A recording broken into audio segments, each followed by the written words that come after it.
So what we're going to be doing is focus on 5.1, and then we're going to be jumping on some Eden raids if we can finish 5.1 on time. San, gods, it's good to see you. I hope your being here means you've had your fill of rest. More than my fill, not so much as 40 winks, truth be told. I think I have more than my fill. Well, you certainly earned it. Not much has happened since your last visit. I had planned for you to meet the helper I told you about, but he refuses to answer his link pearl. I do hope he's alright. We've been exchanging messages with the Eorzean Alliance throughout, though. They say the fighting has finally stopped at Grimlick Dark, and that the Empire has shown no sign of movement. Which means we might actually have a moment to ourselves for a change. Seeing as you're back, maybe you could tell me more about your time in the First. Sure. Great. Oh, if you don't mind, I'd like to ask Philemon to join us. She'll want to know what happened to Memphilia, and I think it's best she hears it from you. We'll meet you on the terrace at the House of Splendors. San, it has been too long. Tatsuro did mention that I will be joining you, did she not? Yeah, she did. I haven't seen her in a while. Let me look at her real quick. Oh, yeah, that's what she looked like. It's been such a long time. I haven't seen her in a while. Thank you. Words cannot express how I have longed to know more of the First. This world's Memphilia has sacrificed so much to save. But come, rest your feet. Tatsuro should be arriving shortly. Okay. It's nice seeing her again. It's been a long time.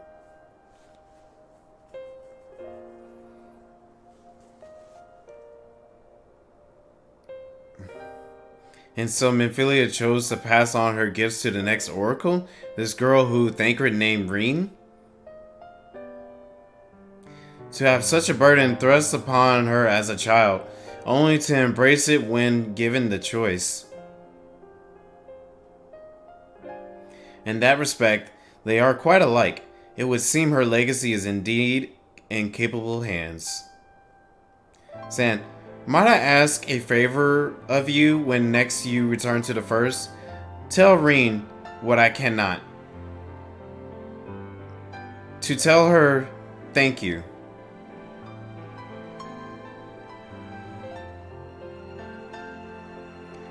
And I would offer thanks to you as well for staying with her to the end. Begging your pardon, but could I have a word? Uh-oh.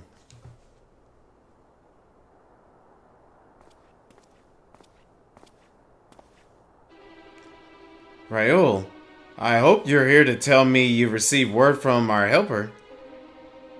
I wish. Nay, I've not had a peep out of him. And it's been a good long while now. Too bloody long. On account of which I am going to sneak over the border and see if I can't get a signal to him from closer up. But what if they catch you? There must be another way. Well, if it ain't as if we can ask Thinker to do it. Besides, I shouldn't have no trouble picking me way through Gemet. Now the fighting's died down. Gods know there's enough shadows to hide in. And his beats waiting around here twiddling me thumbs. Any road I just thought I'll let you know now. I best be. I nearly forgot. Krail's at the stones and she wants a word. Something to do with the patients. She was getting ready to examine again when I left. We best head back then. I'm sure it's important. Yeah, probably. Let's go check it out.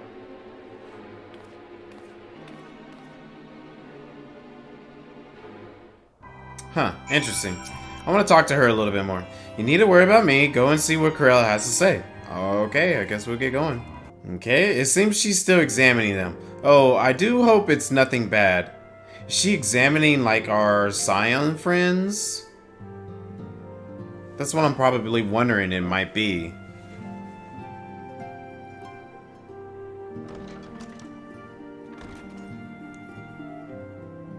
You're here. Good.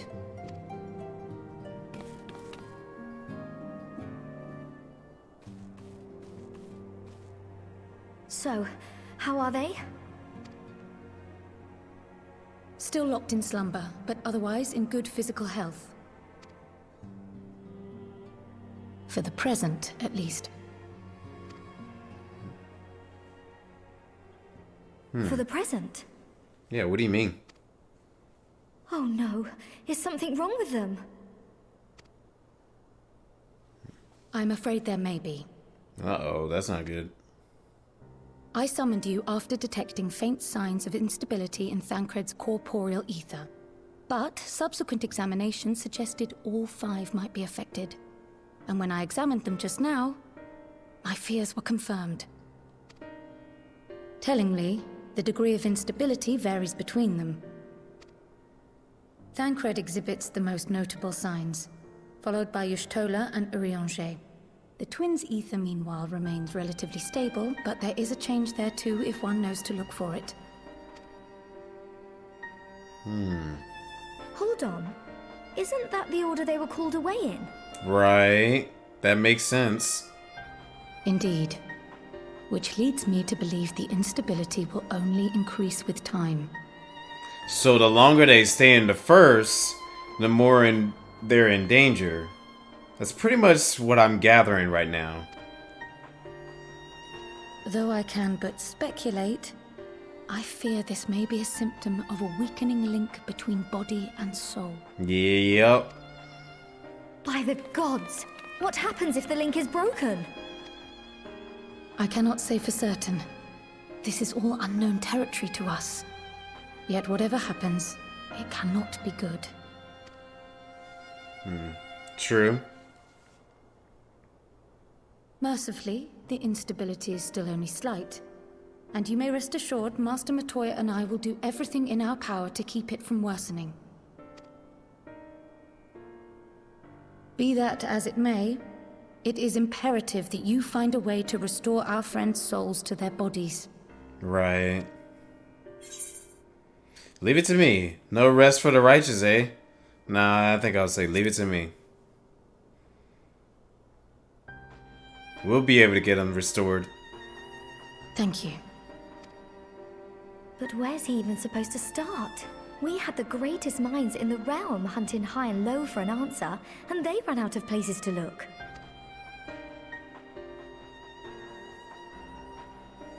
You stated in your report that the Exarch had originally intended to reverse the summoning process by means of his own death, correct? Yep, that's correct. Raha always was a reckless young fool, ready to die for the first righteous cause that came along. His plan might well have worked, but I for one am glad he never had the opportunity to see it through. Even if it does mean our friends must remain stranded a while longer. There is another way, I am sure of it. And the key lies with him, with the Exarch. Pray return to the first and apprise him and the others of the situation. We, meanwhile, will do what we can from here. And, if the fates are kind, we will have good news to share upon your return. Okay then. Hopefully I can bring some too. Or hopefully we can figure something out to save everybody. Like, oh gosh, that doesn't sound too good. Okay, take care over in the first, Sam. We're counting on you and the Crystal Exarch to bring our friends home. Don't you worry, Master Matoya and I will think of something. Alright, hopefully so. Ah, Sen, you are returned. I hope your time in the source was suitably restful. But of course it wasn't.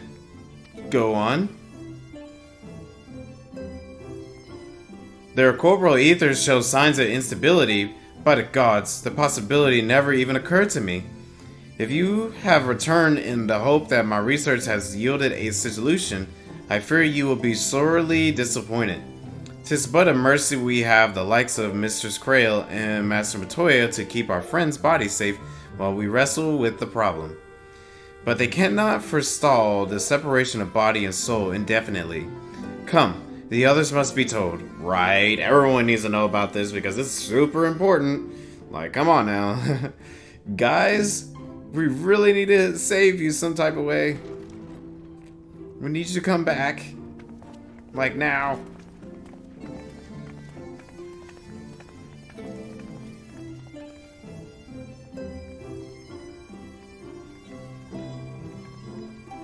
Okay. Where's everybody else?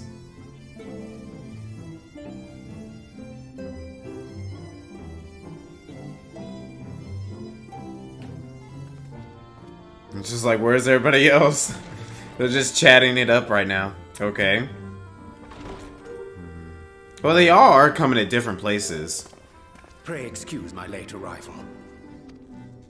Will Thancred and Reen not be joining us? Nay, milady. With apologies to all, they beg leave to pursue their investigation of the empty to its conclusion. Should matters here demand their presence, however, they did assure me that they would make themselves available. Okay. Yes, of course. Then let us proceed.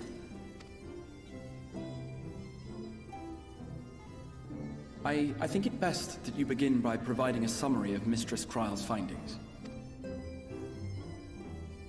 Well, I found out that you guys are carrying something in your body, and if you're gone too long from your body, you might be in trouble.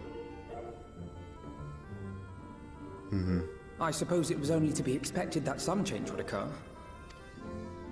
Yet our souls seem unaffected, to my eye at least. How long they will remain so is another question. Kryle is right. It is imperative we find a way to return to the source.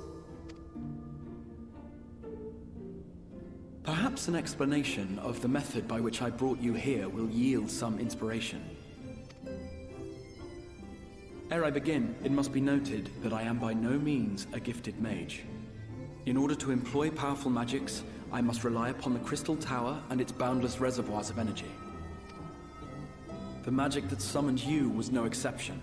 'Tis a singular spell, adapted through painstaking effort from the technique that transported me to the first. To use an analogy, it works by cutting a hole in the fabric of reality. A hole tailored to the object of summoning, through which it and it alone may pass unscathed. Okay. Though I succeeded in creating said hole, I failed to latch onto my intended target. Instead of you, the spell found those close to you, and ended up summoning them in their incomplete state.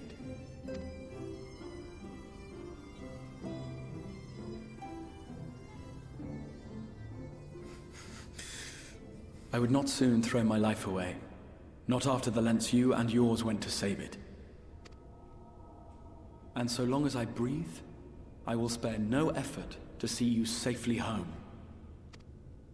But should all else fail, and your lives be at stake, there remains one sure method.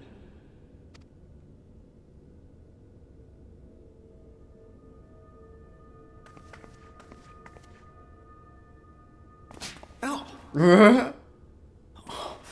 What was that for? I was definitely not expecting that. How can you even entertain such thoughts? You owe your life to the Warrior of Light, and you don't get to die unless he says so.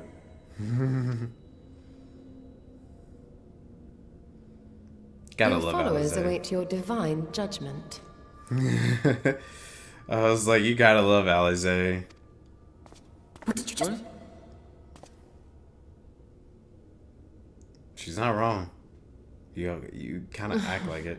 If the two of you have finished, perhaps we could return to our discussion? Rather than dwelling upon the multiple failed attempts at transference, I think it would behoove us to focus on the solitary success. Right.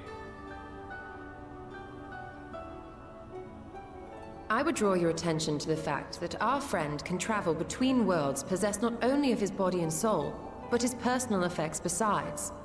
This is no different from the teleportation magics to which we are all accustomed. Magics that allow for the transportation of those inanimate objects one considers to be an extension of oneself.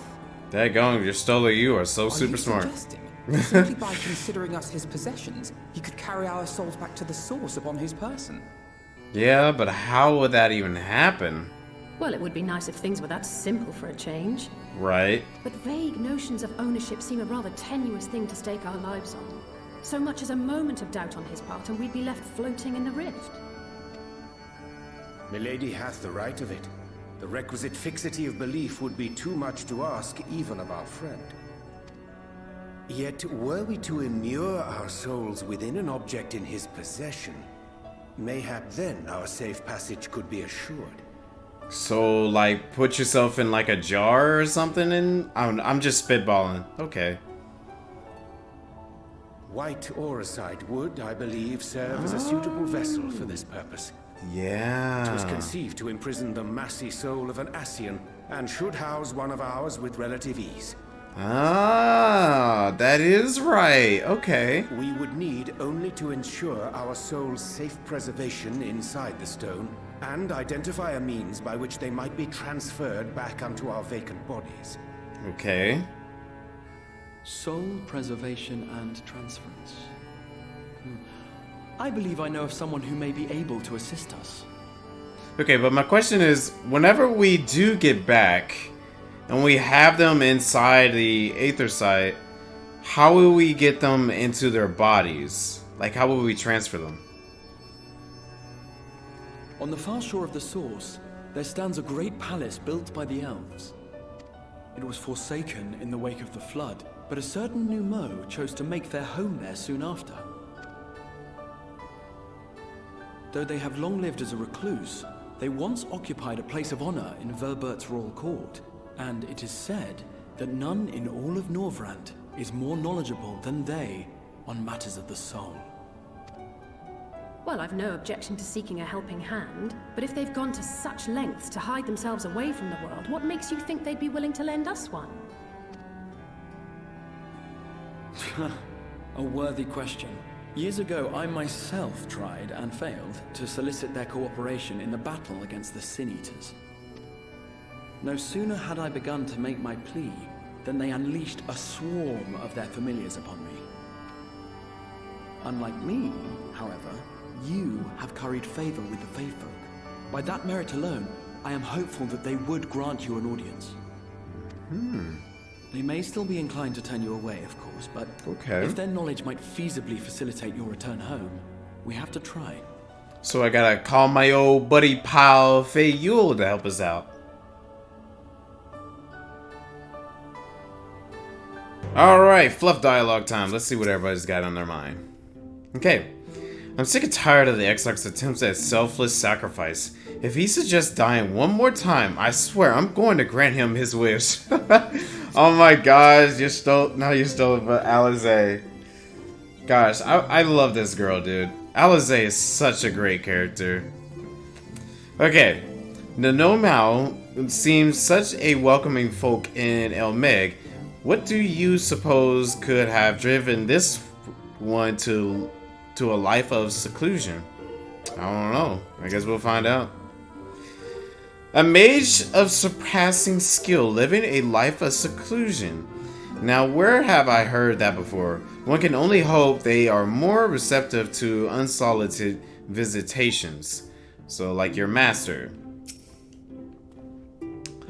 'Tis said the kingdom of Volbart was once home to the realm's greatest knights and magics both. To command a place at the royal court, the Nomau whom we seek must needs to have been a mage among mages. Okay, I guess we'll find out then. Okay, a grand adventure. The Crystal Exarch would waste no time in seeking help for your stranded comrades. The Grand Cosmos, that is, the palace we seek, stands on the opposite shore of the source. I will arrange for a boat to carry us there. While thou journeys thicker, oh my gosh, Yurianje, I think it's best that I devote my energies to the creation of white Auracite. By thy leave, of course, the process requires no small amount of time, and should the Nomau consent to lend us their aid, we will have need of suitable vessel ere long. Agreed. Then I would ask the rest of you to meet me in the Solon and do be prepared for a warm reception. So you're telling me there's gonna be some fighting going on? Potentially maybe a dungeon? Pray join the others in Saloon. I shall turn my thoughts to the Aura site and apprise Thancred and Reen of our progress. Okay. Sounds good. Okay, he said the palace is on the opposite shore, but I see nothing on the horizon. Save empty sky. Curious? I don't know, it's pretty raining hard. I ain't seeing too... Well, that's right. She only sees ether. Okay. Alize? The Exarch said to prepare for a warm reception at the palace. Let's hope it's more cordial than his last visit. I have a feeling that it might end up being a dungeon. Maybe. I was relieved to hear the XR intended to arrange for a boat to carry us across the lake. Not that I would be opposing to swimming, mind you. Nah. Alright, let's do this, guys.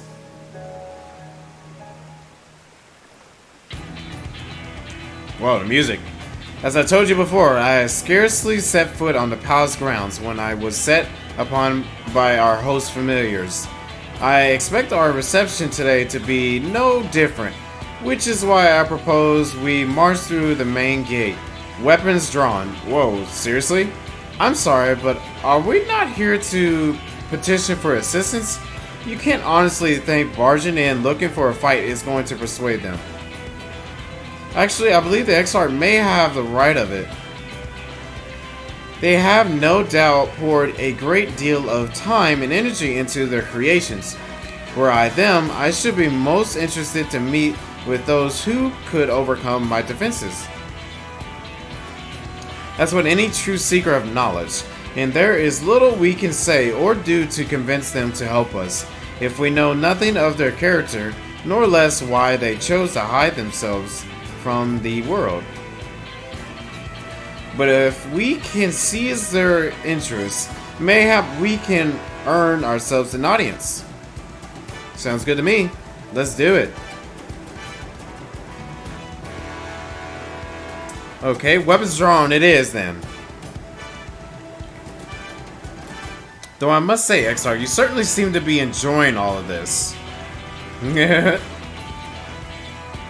He's like, yeah, you kinda are. Do I?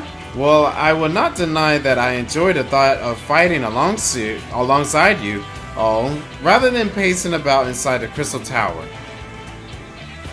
You both seem to be in a rather high spirits. If you ask me, not that I'm surprised, your moves invariably improve when Sand is around.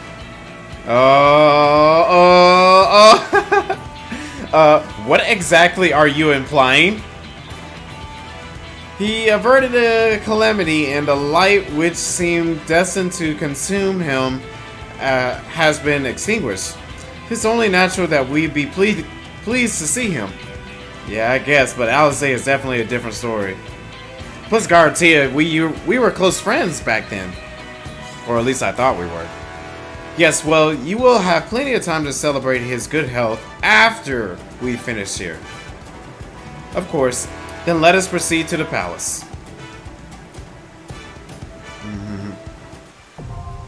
Yep, it is a dungeon. I knew it.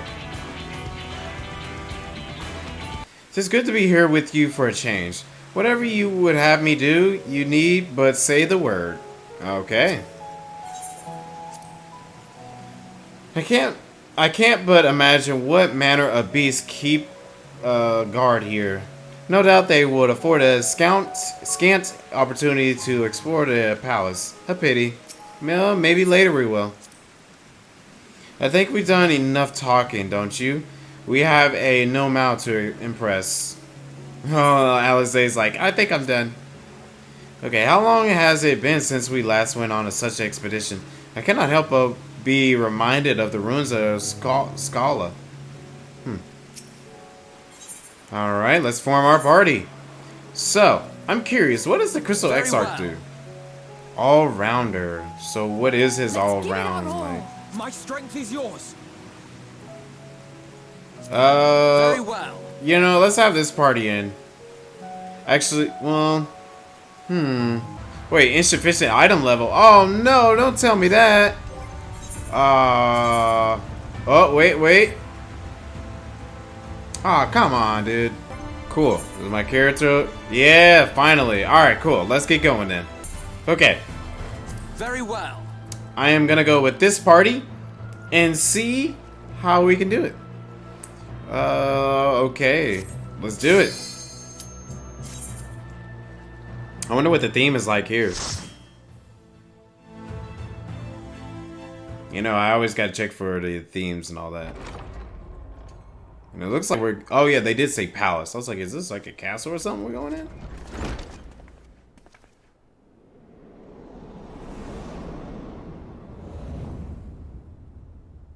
Oh, that thing looks weird.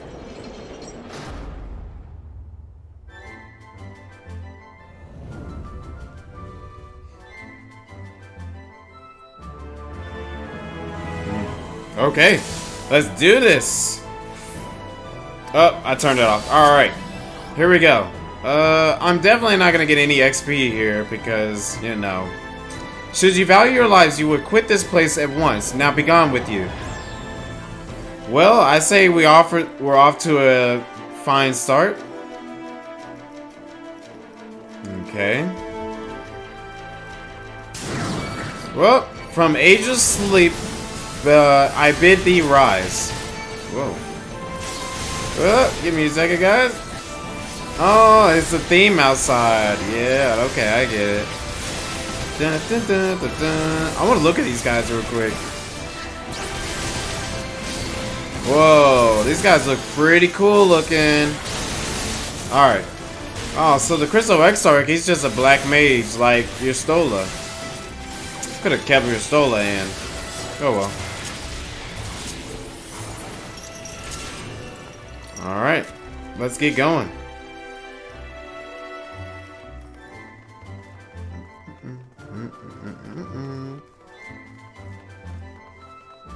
I feel like we're probably gonna fight one of... Yep. Bring onto them a swift demise. Yeah, I figured we were probably gonna fight these things. They look like they were setting up for a fight. At least these enemies are dying a little bit more faster than last time. Maybe it's because my item level is a little bit more higher. I don't know. Maybe.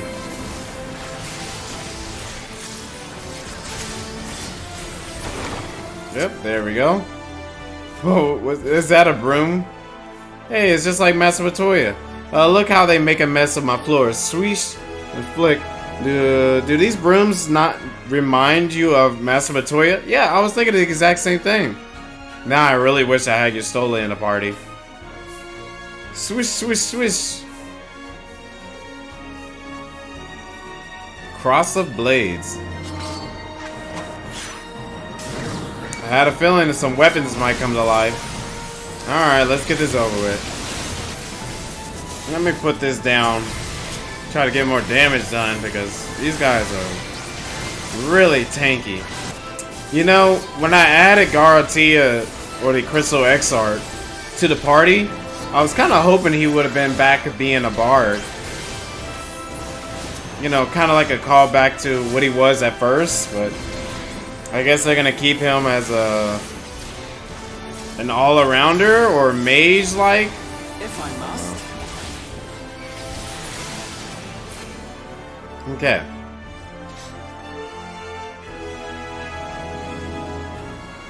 This is actually a pretty cool looking dungeon. Okay. Looks like we got, well, one option. Brave Knights of Ild. Tried and true. Okay.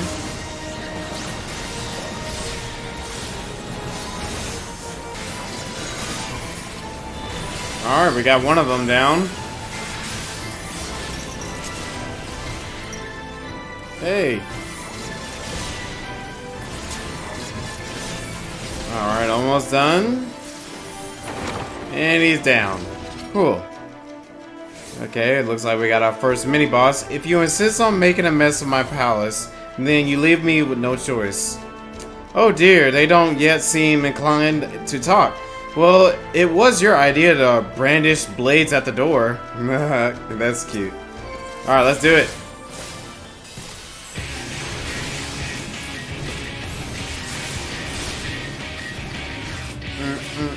I can see the theme is still pretty much the same. Well, yeah, of course. I wonder if, like, the boss theme ever changed. Because I remember in, like, previous expansions, they had the boss theme change a little bit.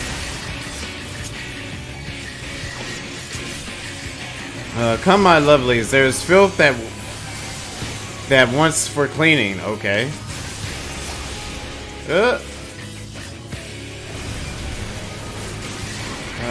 Swish, swish. Oh, you're gonna have the Bruins attacking me? Well, they ain't doing too much of anything for real. Unless there's something that I'm forgetting. Oh, everyone's stacked. Such, persistent stains. You are no matter what. Okay. No, they're just saying sweeping words. Whoa! And... oh, gosh. No, oh, no, please stay alive.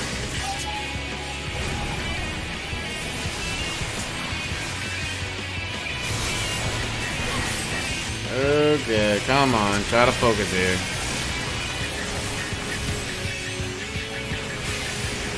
Dude, goodness gracious, dude. It's kicking my butt.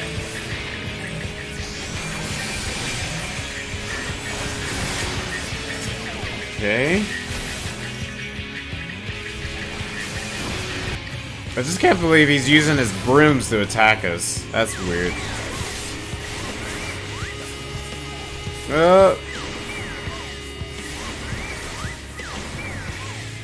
Okay, I'm trying to understand the mechanic here.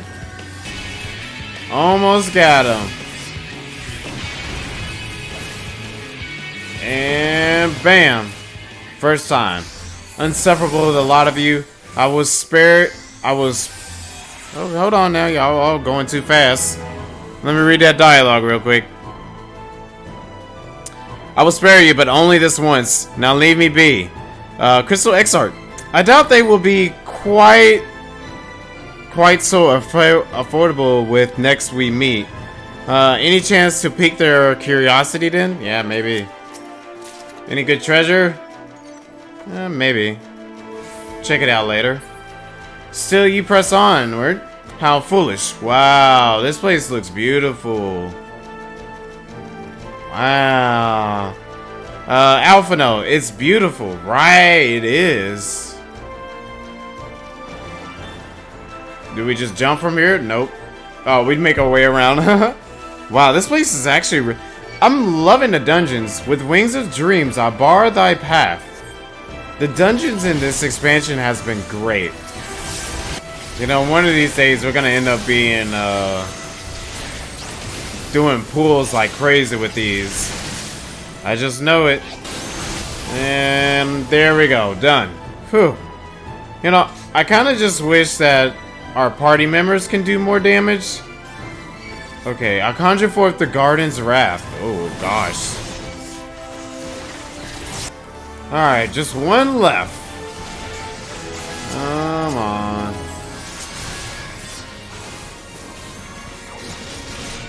Once more. Nice. Yeah, cancel them out of that.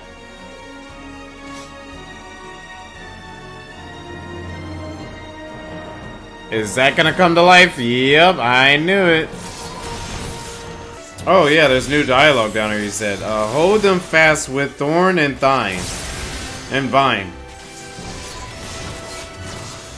You know what, give me some MP. Thank you. I'll suck the MP out of all of you. Almost got him, and we're done. Cool.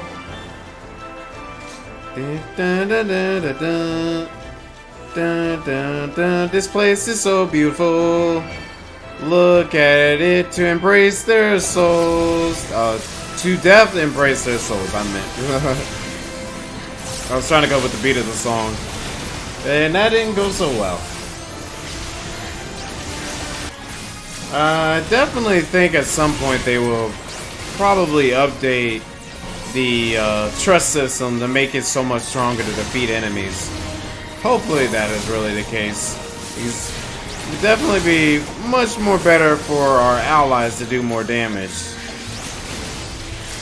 But I guess they're also trying to get people to mainly try this out, or also focus more on like the social part of the game, which is like playing with other players.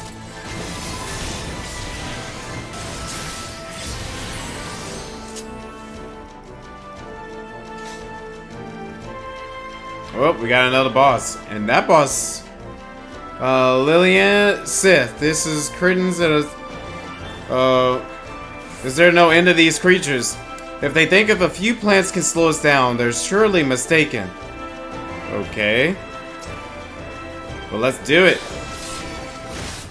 Come then, little ones. Let me show you the delights of my garden. I don't think I want to. You can keep your nasty garden to yourself. Oh, Alizé already using it. That gone, girl. You just go straight into using the limit break. Whoa, grid system?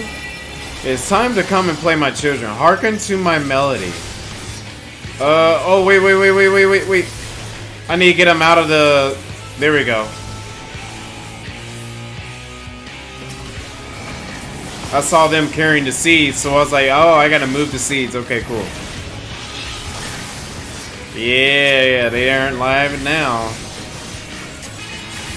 Oh, wow. Let me find empty. Oh, I definitely got hit by that. That's totally my bad.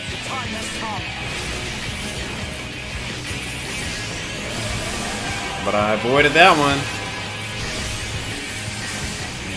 Okay. Try this again.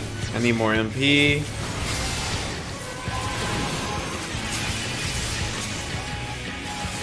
Grow, my children, grow. Show them the glory of your splendor. Okay. She got that one. I got that one. Oh, wait, XIV, you didn't grab this one. Dang it, he's coming alive. Okay. Oh, I see. Yeah, that's totally my fault because now we got one alive. Okay, that's cool. We can handle it. I believe we can handle it. Let me try to take... Matter of fact, let's focus on this ad real quick. Look at the ad. Should be fine. There we go. Got it. Oh no, status effects. Okay.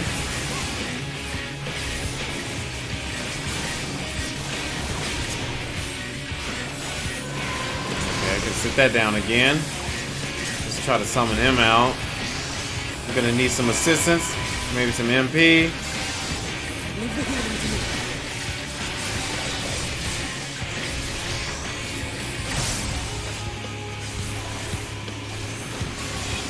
Should be high. Woo, that damage, dude.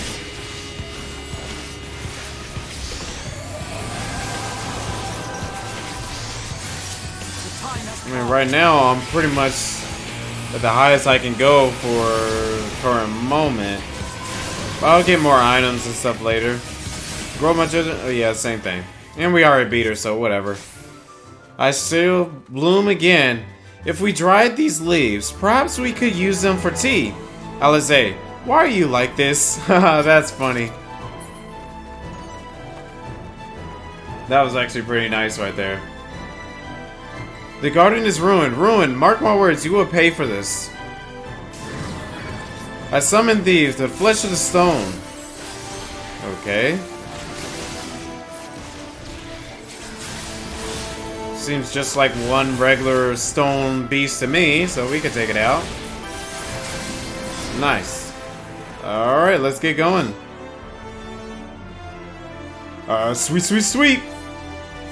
Sweet, sweet, sweet.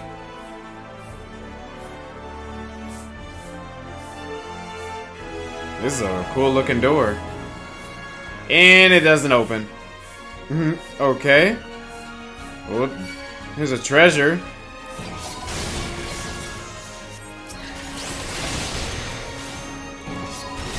With wings of dream of grind their bones.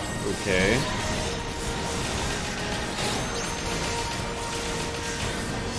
I'm really curious what this mage can do. Especially since he got all this stuff going on. It almost sounds like a pirate song when you really think about it. I don't know why, but it just came to my mind that it kind of sounds like a pirate song. Oh, the last one. And he's done for. Alright, moving on. Treasure. Oh, and I guess this door opened up too.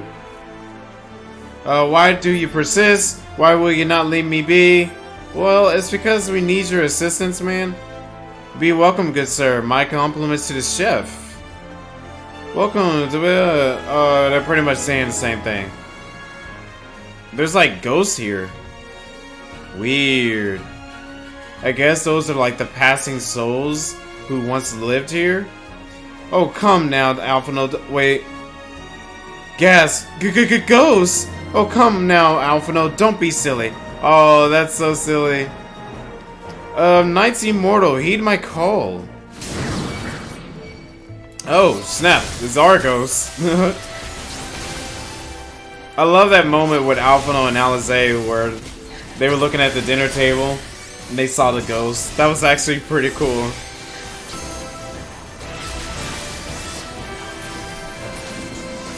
And by King's judgment, see them fall. Oh, that's awesome. Look at that. That's a pretty awesome enemy design right there. Alright, time to kick his butt. I gotta bring out every piece of arsenal I got to take on these guys. I think this time I'm gonna try to attack individually because it makes it so much easier to do damage. Hey, we took out the big guy. Now for this little one. I don't know how you're still standing, Sir Philibert? Finibert? I don't know. I got treasure. Whoa. I see you cannot be dissuaded from your misguided path. Alfano behind you. Very funny. I know they're not ghosts. At least I hope they're not. That's hilarious. Wow, it's a ballroom. Shall we dance? Well, your soul is not here for me to dance. Alizé, would you like to dance? Okay, let's move on. Okay. Oh. Cutscene. Ah, we must be at the boss now. Hey, you got a nice piano over there. I like that piano. You have sullied these halls long enough. Come, Lucas, our guests yet want for company. Lucas. Oh, insatiable flame Lucas. Wow. That looks pretty cool. Alright, anybody got any comments on this thing? Because I think this looks pretty awesome. Divine Spear. By the gods, they've given life to flame. Well, let's take out that life. Wait, why does the piano and the bar stool and somebody's sofa have life? Go, Lucas, turn them to ash. I care not how. Oh. Wait. Okay, so if the piano and the stool and the sofa have HP, are they gonna bring it to life or something? I don't know, that's just my guess at the current moment. I'm wondering, can I target? Yeah, I can target it. Wait, even the... Oh, snap. Yes, set them alight with your undying flame. Burn bright until they are not but cinders. Oh, I freaking knew it. Oh, so we're using the sofa. Okay, that's cool. So we're using the furniture that's cool off the flame. Alright. I gotcha.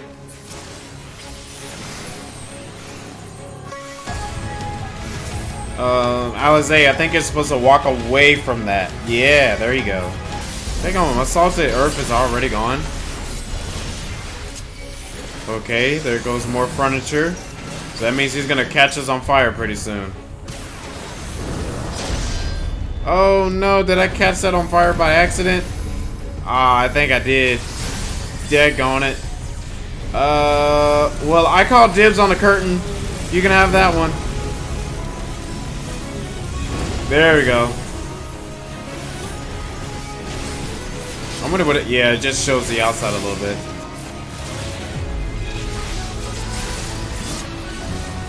Okay. Get some MP. Okay, scorching left. Oh! Okay, fire domain.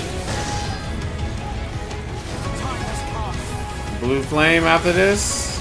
Okay, Colin blade.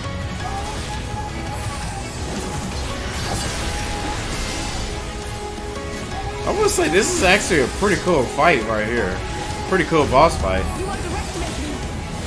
Okay, scorching right. Ah! Freaking every time, dude. It's like scorching right. Okay, fire domain again. Oh, he's doing that as well. Okay. Okay. I was just sitting there observing. But we got him. Easy. First try and all that.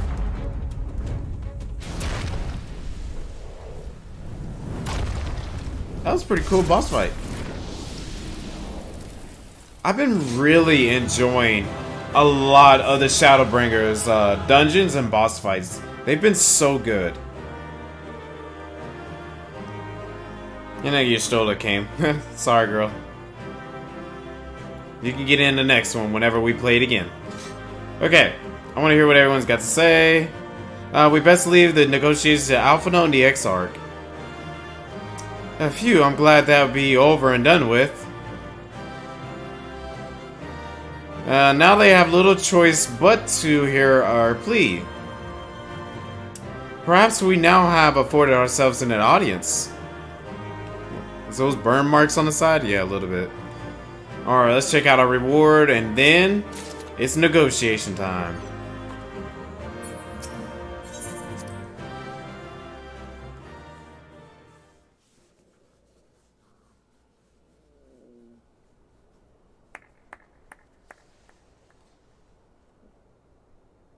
That was my fiercest familiar. Oh, impressive. That voice.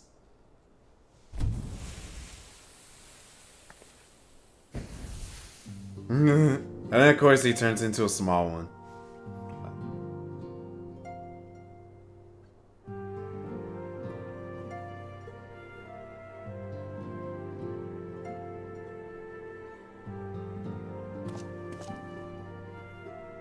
Backlook, 'tis good to see you again after all these years.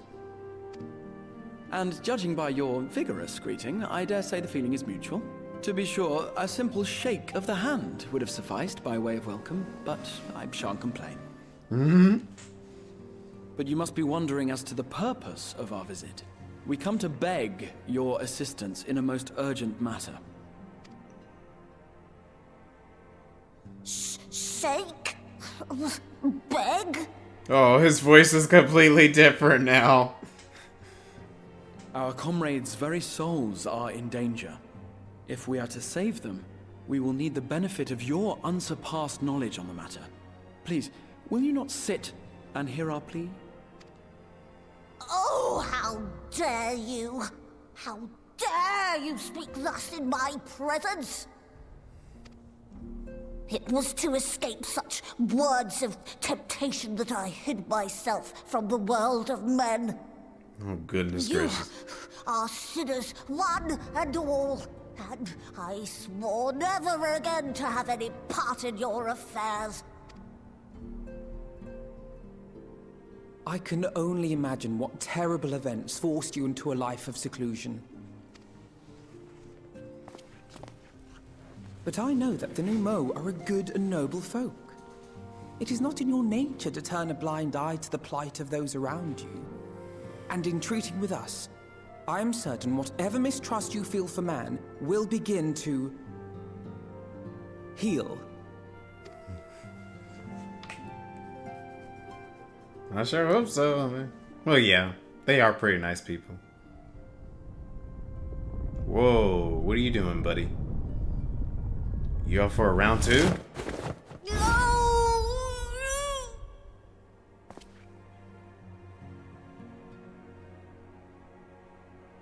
If you will not be satisfied, I suppose I could listen.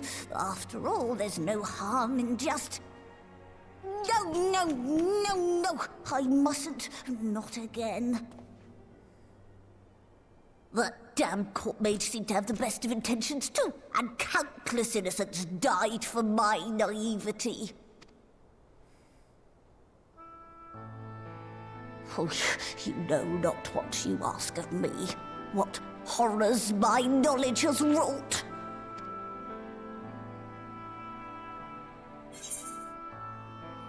Refuse all you want. We won't lie down and accept defeat. We would never misuse it. You mean the magical plague of Orbance?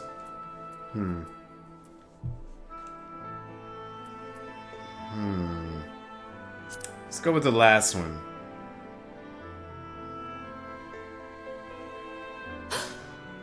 You know of the plague? Then you know how dangerous soulcraft can be. Instead of saving your friends, you risk damning them. Are you sure you're willing to take that chance? No. No.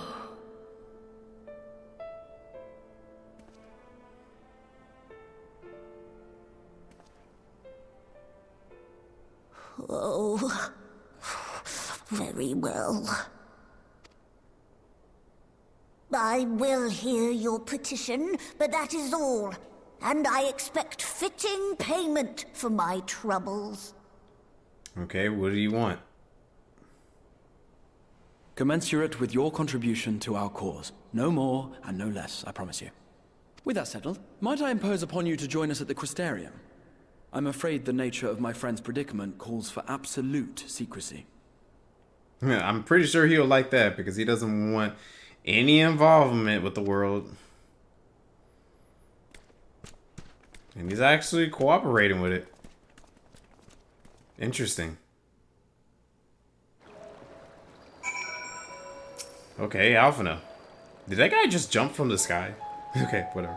There you are. The others have gone ahead to the Crystal Tower with Begged Lug. For the record, I truly wish we hadn't had to resort to using such words when treating with them. I have ever sought to convince, not compel. Yet I cannot deny that a part of me is glad Urianger shared his knowledge of New Mal with us. Had he not, Beglug wouldn't be here. Speaking of whom, we should hurry. To keep our guests waiting would only add insult to injury. More options. A welcome guest. We mustn't dolly here any longer, San.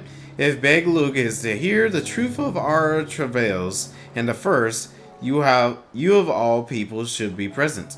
Yeah, well, let's get going.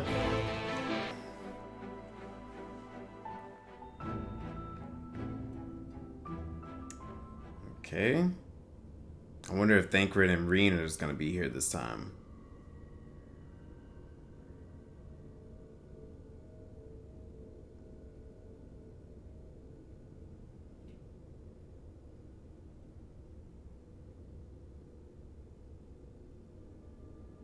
Can you transport them safely?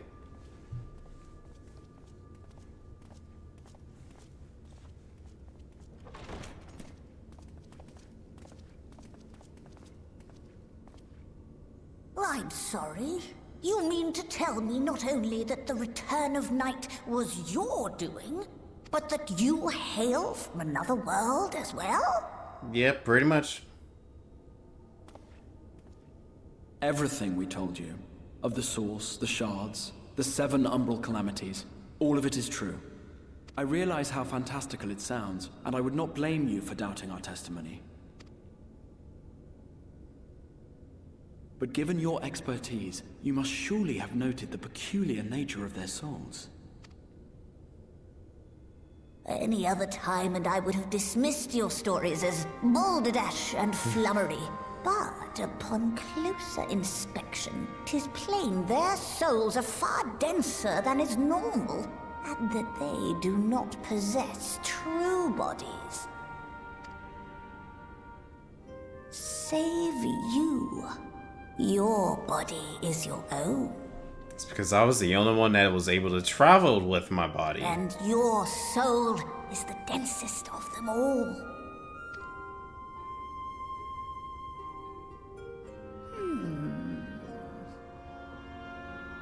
As I said before, were it not for their heroism, the skies over Norvrant would still be awash with light, the realm yet at the mercy of Vorthri and the Sin Eaters.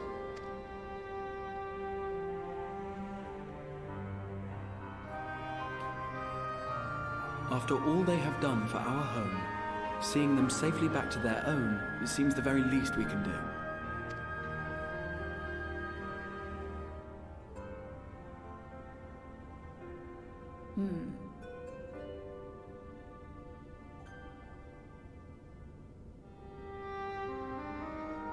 Your tale is intriguing. Yes, very intriguing indeed. Simply to hear it is fitting payment in itself. Oh, really? That's all we gotta do to pay you back? That was easy. As for your friends, I can but agree. Their valorous deeds on behalf of Norvrant are deserving of recognition, of their own fitting payment. You will help us then? I will. I would see my knowledge put to good use for a change. I do have one condition, however.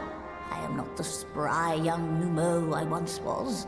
As such, I will require assistance in my fieldwork and testing. It would be our pleasure. We'll be laboring for our own benefit after all.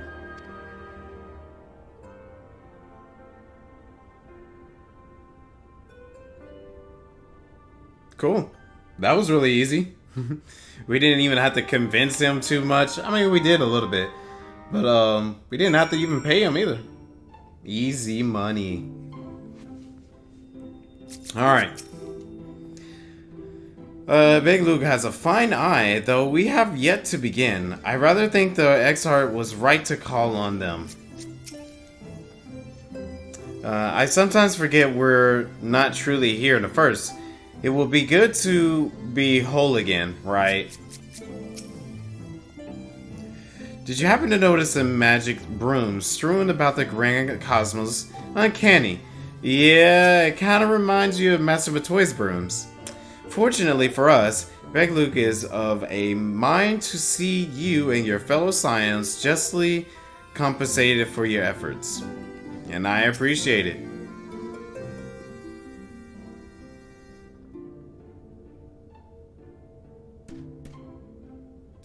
You have spun quite a tale, but tell me, have you given any thought as to how you might return to your world? Yeah, that's true. How is Garatil gonna come back to the source? Why Oracite, you say? An intriguing proposition, but one which fails to account for the present state of your souls.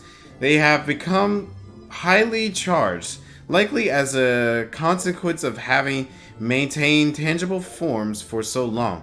In such an energetic, unstable state, there is no telling what may happen to their souls within the Oracite.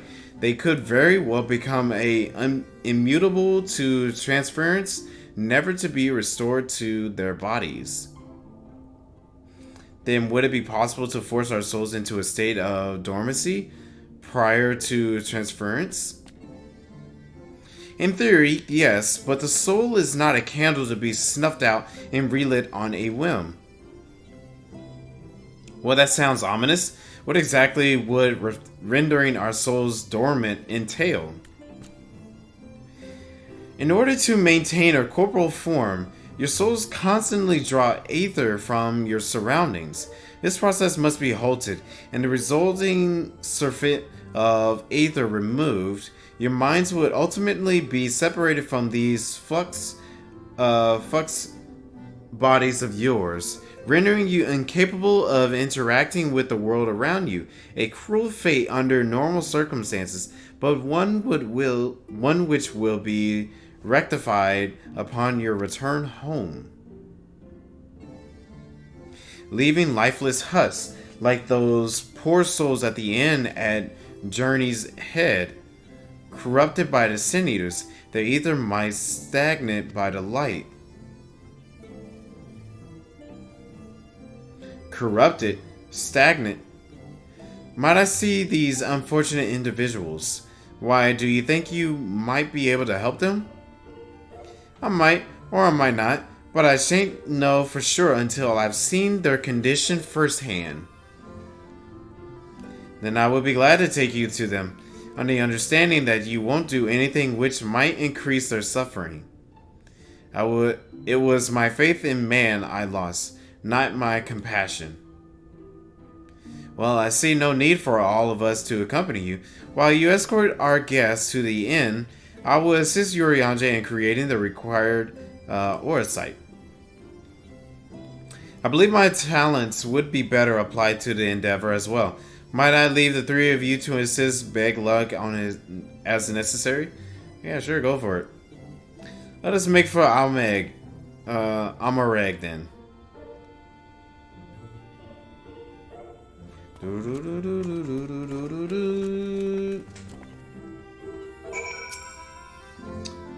It pains me that there are those who yet suffer despite our victory over the light. We must hope a way can be found to help both them and our friends. Urianger is more than capable of creating the aura site on his own, but if aught should be a worry, I will be on the hand to assist him. Yeah, it's always good to try to help out if we can. Beglug told me they wish to meet the worst afflicted Halric. There are times when I swear there's something he wants to tell me, if only he could form the words. Having broken Light's stronghold on the first, I would like to believe they will one day recover, yet I fear that day may not come soon.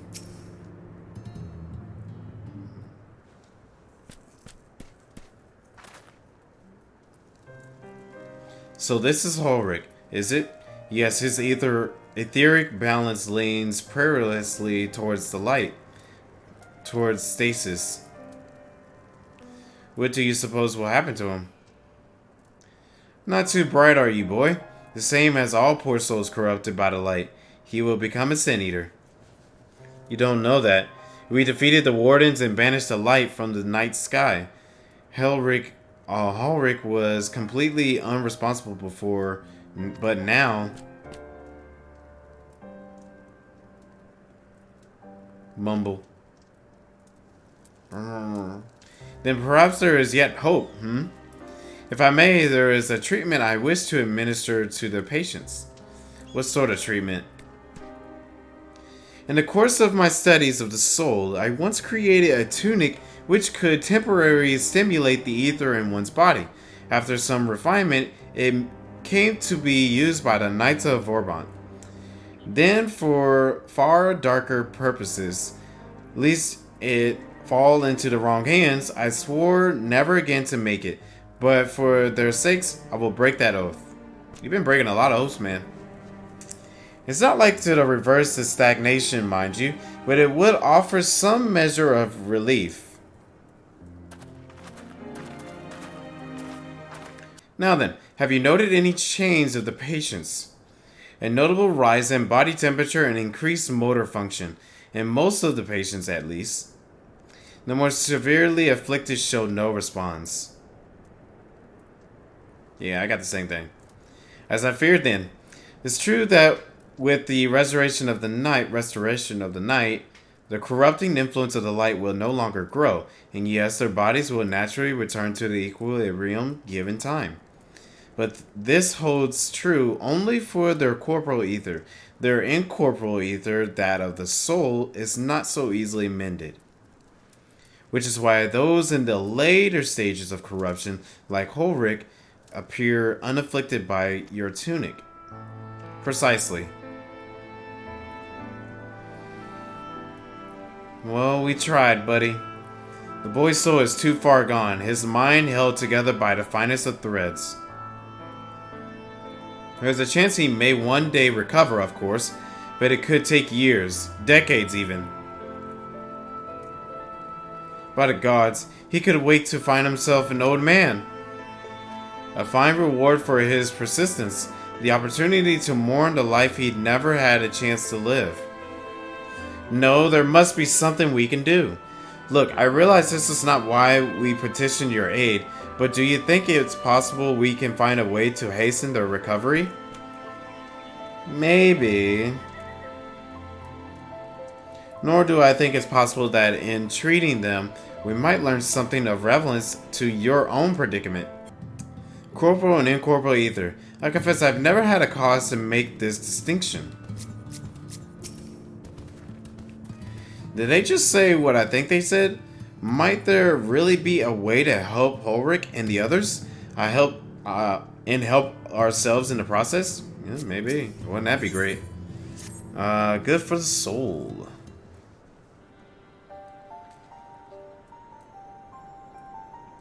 I suspect the Crystal Exarch has told you of my past, that I once was a mage of the Royal Court of Volburn, and that soulcraft was my field of study. The tunic you have administered to the patients here is one of the fruits of my labors. I hope to do great things for the kingdom. But in its end, my knowledge brought only suffering, a plague the like of which none has ever seen. In the hands of the unscrupulous men, what should have been my greatest triumph instead became my greatest shame. You mustn't dwell on the past, and now you have your chance to redeem yourself. At least the warriors of light brought those responsible to justice. Yeah, I think he probably will remember them. I'm gonna say that.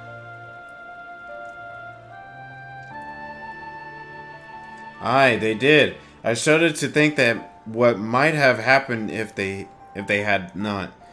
But let us return to the task at hand. Finding a means by which we might revitalize these people's incorporeal ether.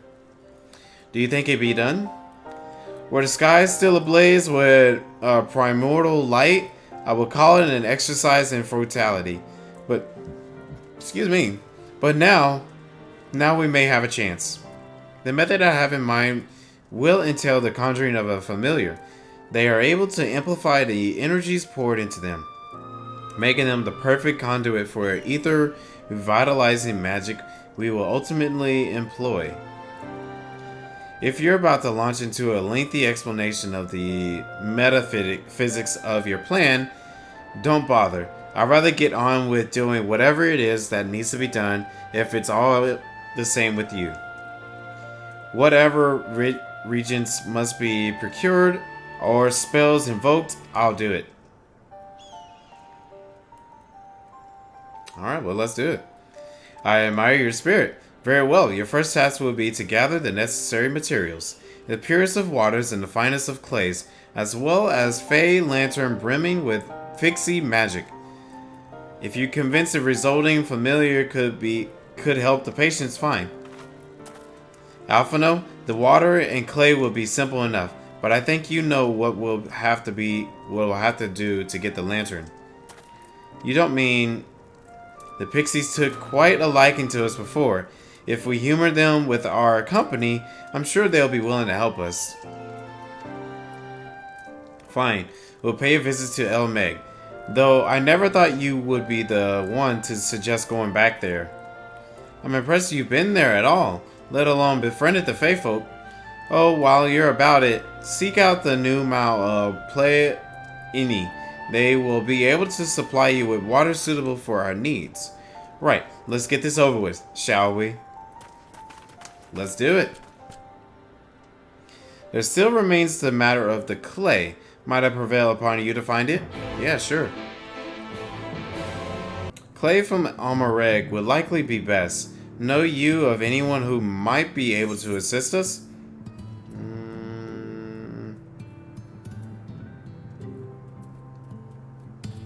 Let's try the miners.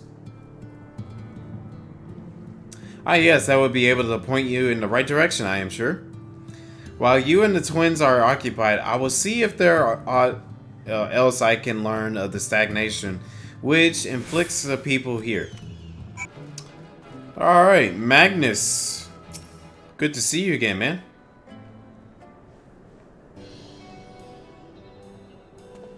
Sam, well, what a coincidence. You've come at a good time. We was just a moment of finishing repairing the trolleys and trolley. You lot took to Nabrath Areg. The trolley was no trouble, but the Talos would have been another matter, had we not had a visit from Master Chai. He offered us a share of the leftover building materials from Daedalus Stoneworks, as well as a few trade seekers to help us along. Clever man, that Chai News. He seemed pretty keen on the ideas I had for putting the giant Talos to work, like a giant trolley, but Magnus still refuses to see all the good we can do with it. You're entitled to your dreams, jerk, but that doesn't mean you can go harassing or guess with them. Master Chai was just being polite. And something tells me San here didn't come all this way to talk about trolleys. What is it you need, friend? Well, I'm looking for some clay. You happen to know where I can get some good clay? I see, and this familiar requires clay from Amareg. Well, look no further. If anyone can find you some quality clay, it's us. Saying that, it isn't exactly a commodity nowadays, but there must be some lurking somewhere other, waiting to be dug up. If I'm not mistaken, there was a time when they used to take clay from Mount Boran mines to make adobe bricks. Place is swarming with coyotes now, but if you're after the good stuff, you could do worse than to look there. Alright, cool, thanks. Alright, Alfano and Alze are back too. Hey, it better be the only thing we need from the pixies. If I have to endure one more prank, so help me gods. Oh man. The pixies were constantly confusing me with Alize. In jest, I assume. I mean, it's not as if we look that much alike. We don't look that much alike, do we? Kind of. I mean, she has more feminine looks to her, so yeah. The twins have returned, in one piece at that. I was convinced the pixies would turn at least one of them into a garden ornament, but no.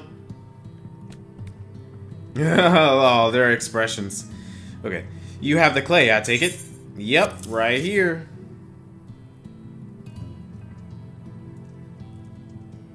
Wonderful. We need but combine the clay and the water, then heat the mixture with the Fey Lantern. After that, it will be a simple matter of settling upon a suitable form and performing the necessary incantation. Big Luke, I have a question. In the events that we have the need of this spell, and you weren't around, would it be possible for another to perform the incantation? Assuming they possess the requisite skills, yes. Holrick and the others have suffered so much, and I swore to do everything in my power to save them. If there is a chance spell could do that, I will be the one to invoke it. Maybe you should be the one to do so. A deep understanding of the subject's physical state combined with a strong desire to help them can drastically increase the magic's effect, and you are plainly more familiar with these people than I. I dare say there are a few in all Norvot more dedicated to finding a cure. Is that not so, Sam? Absolutely, she's the best woman for the job. Very few, but I should go away. I see. Yeah, I definitely think the first one's good. Alize is definitely fit for the job. I'll give it my all for Ulrich and for Teslin. Then we are all of our mind on the matter. Alize shall be the one to conjure the familiar. Yeah, get it, girl. Get it, girl. You got this. You got this, Alize.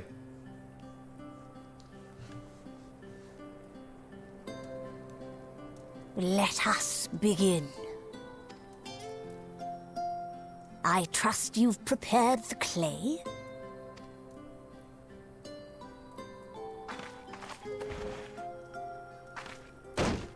Oh gosh, I was not expecting. Very good. Now, I would have you sculpt for me a porksy. Porksy.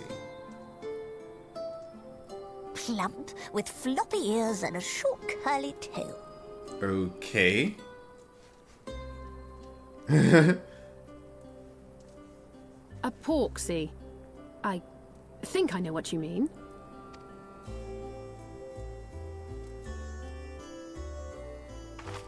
I don't think I have any idea what they mean. There we are. How's that?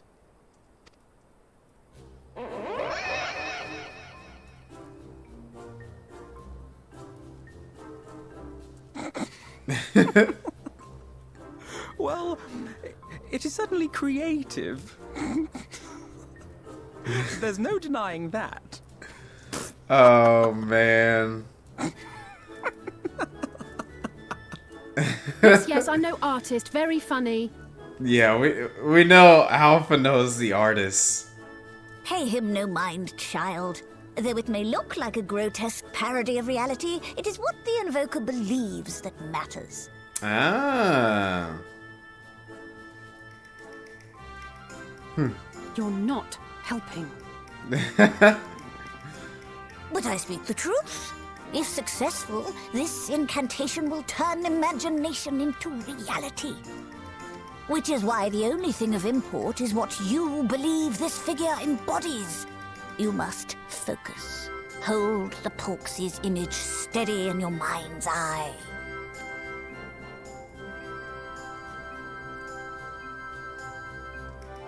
Now then, as I taught you, relax and allow your energies to flow.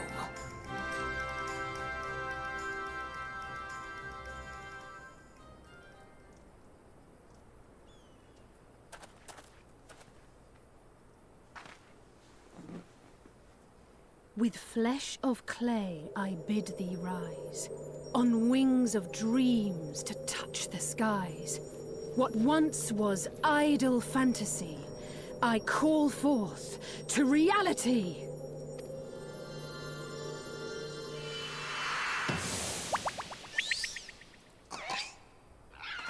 Oh wait, I think I've seen this thing before somewhere. Like a minion. Not bad for a first attempt. Oh, we were fighting it too. Now, let us see what can be done for young Halric.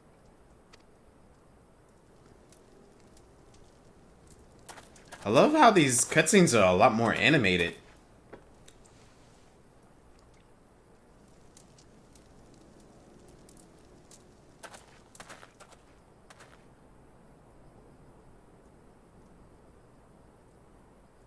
Through the operation of the magics you invoked to animate this familiar, it is now replete with the energies required to stir the boy's soul. You need but give it a name, and it will do as your heart desires.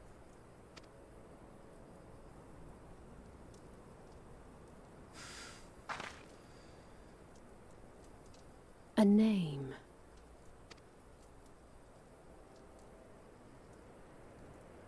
All right, I've decided. Now.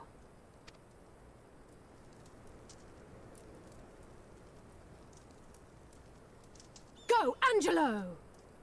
Angelo.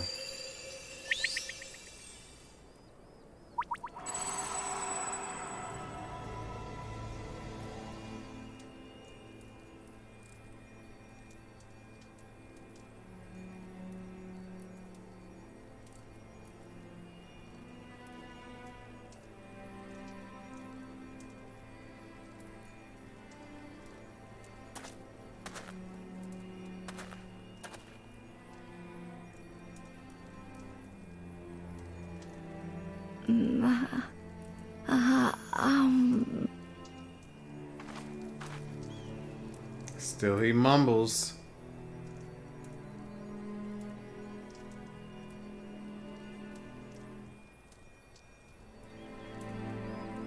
Mother... Oh, he looked like he's getting ready to cry too. He is crying. Oh.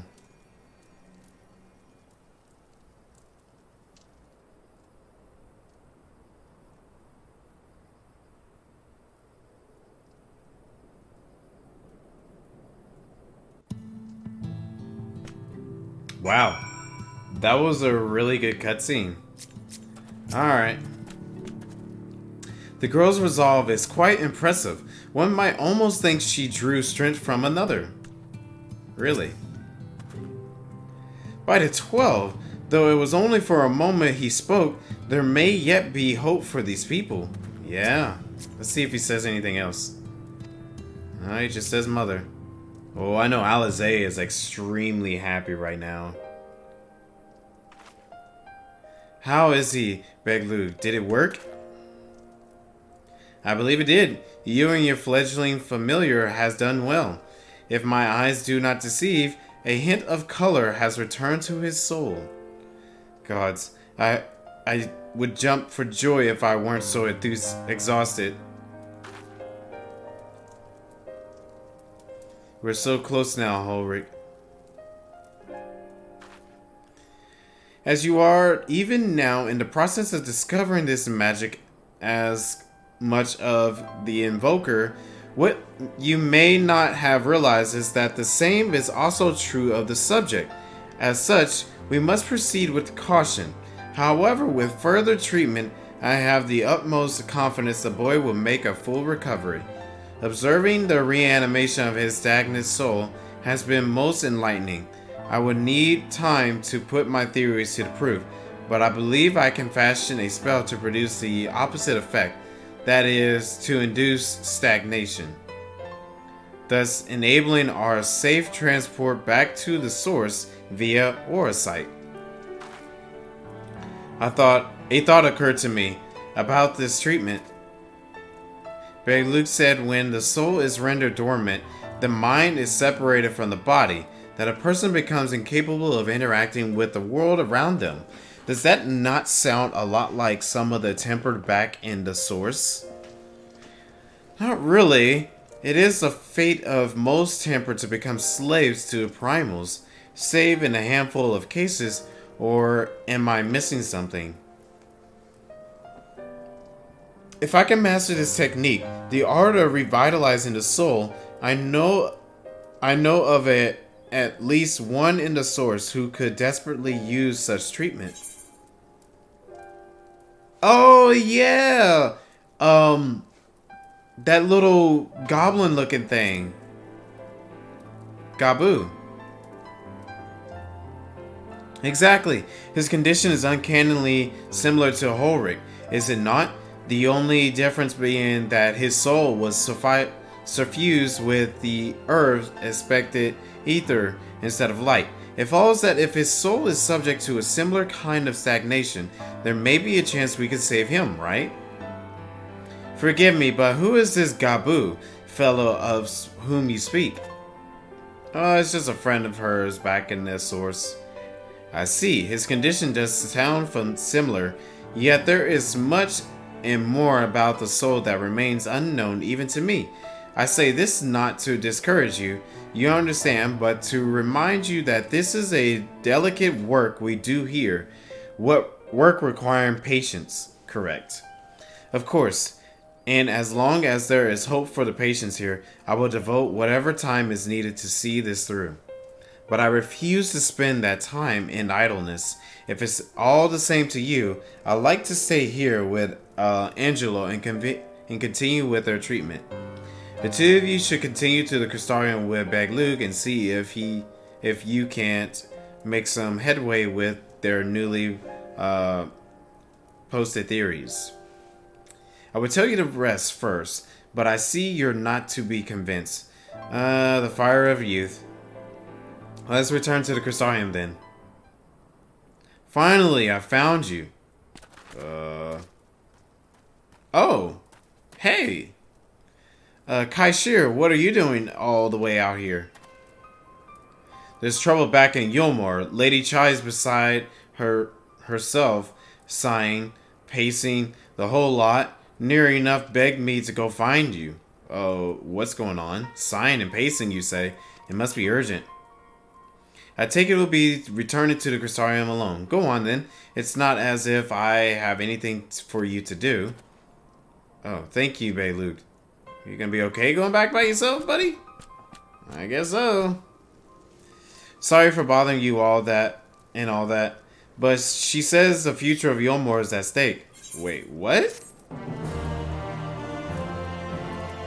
How? Well, I guess we'll find out. The future of Yulmore is at stake, is it? Well, do for them for what you can, but keep an eye on Alfano, would you? See to it doesn't involve himself more than is necessary. Whatever could be so urgent for Lady Chai to summon us. Yeah, I'm curious.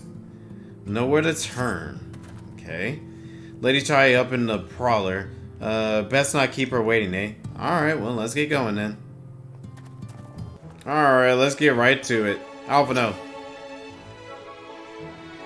Well, not here seems out of the ordinary, though. I do not see Lady Chai anywhere. Probably pacing around outside again, staring off into the distance and all that, sighing. Strange. Let's see if we can find her and discover the source of her distress. Yeah, let's do it. Oh, here she is, right here.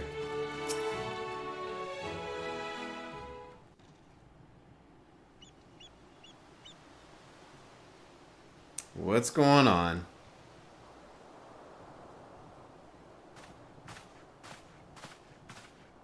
Oh, thank heavens you're here.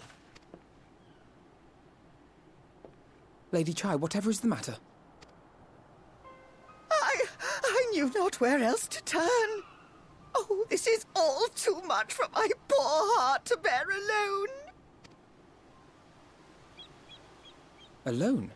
What of Master Chai? Right, I was just wondering about that too.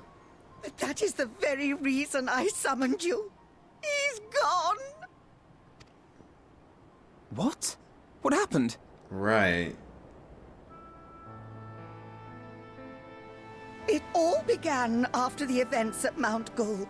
With Lord Vorthry out of the way, we all agreed that a new leader must be chosen. Oh, okay, that makes sense. And so you held an election? Yes, well, sort of. Not a single person volunteered to stand, you see. Oh, really? After a lifetime of leisure, we free citizens have grown somewhat indolent. Yeah, I bet. Adapting to the harsh realities of life is trying enough, but to take charge of a broken city as well? No one wanted such responsibility. Yeah, that makes sense. Nevertheless, Yulmore could not well do without a leader, and so we decided that anyone and everyone should be considered a candidate. And after we cast our ballots and tallied the votes, the mayorship fell upon my dear husband. I knew it. Well, given the manner in which he orchestrated the construction of the giant Talos, none could deny his leadership qualities. That's true. But even before then, he had proven himself at Daedalus Stoneworks, don't forget. He is more than qualified for the role. The perfect choice. So why did he up and vanish? Indeed.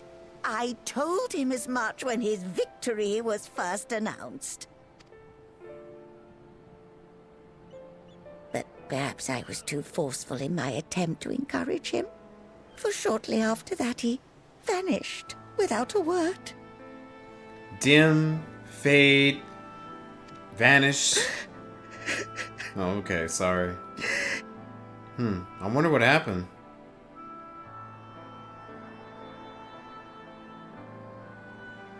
You believe he was so daunted by the burden of leadership that he felt compelled to flee? Please, Lady Chai, dry your eyes. Your husband does not strike me as the sort of man who would abandon his duty, much less his beloved wife. Right. There has to be some other reason for his absence. Exactly. truly think so? Oh, we know so. What about you? What do you think has become of my husband? I don't know, but whatever it is, he won't have fled. Sorry, but I think he's fled. Oh no. I'll go with the first one. I think he wouldn't have done it without a reason.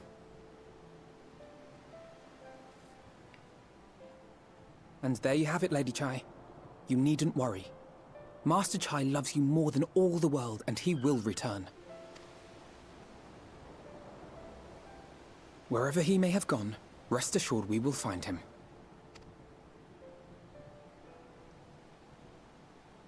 Mm-hmm.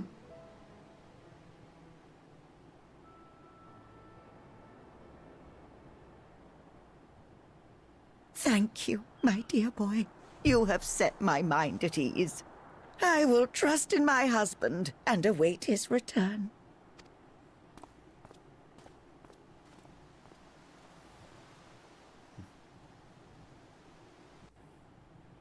She can't do anything without her husband. Well, slightly.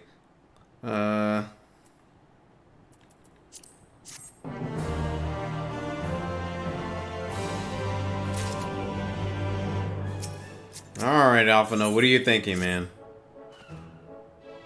It makes no sense for Master Chai to have left without a word, but even if he had, he would not have done it so absurd. Someone here will have seen something, I'm sure of it.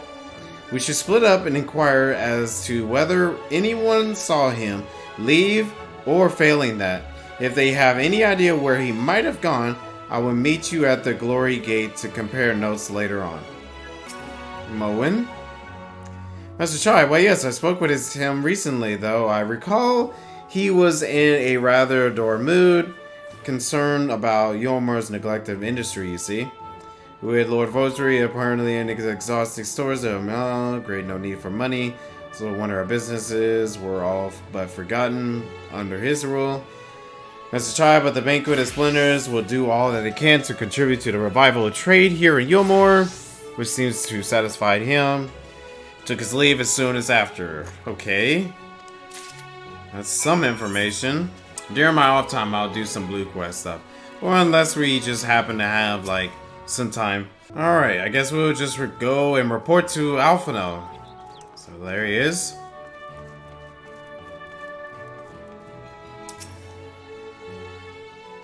Ah, there you are. How did he fare? Have you learned anything which might offer a clue as to Master Chai's whereabouts? Well, I got this, this, and this.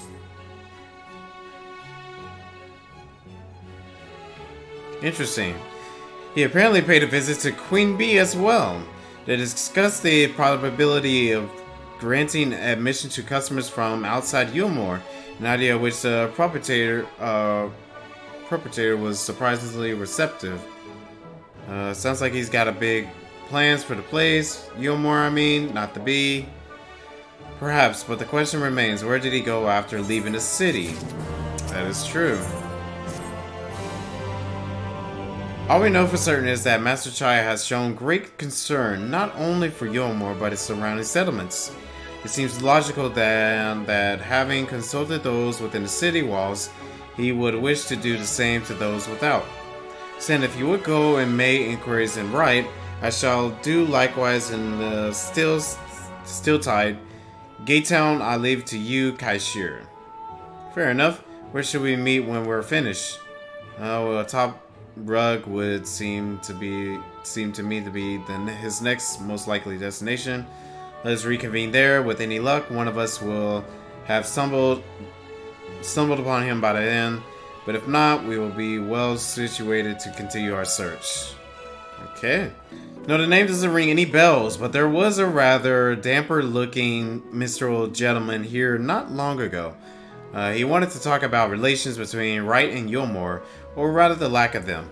We lost a great many people to their promise of meal and the chance of a lavish life among the free. And Vothri thought to take even more from us conscripting the few able-bodied men we had left to guard his paradise. I need to tell you what happened when the Sin Eaters came. Such things are hard to forgive.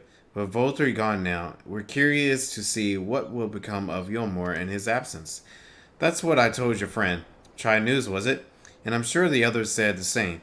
Not what he wanted to hear, I suppose, because he left soon after, and that was that. Okay then. So he paid a visit to both Wright and Gatetown as well, did he? I see. Kaishira and I gleaned much the same. He seemed determined to salvage what goodwill might yet remain among the settlements of Kosia. The only likely place he has left to go being is Amity. Come, if we are quick, we may yet catch up with him. Alright, well, let's do it.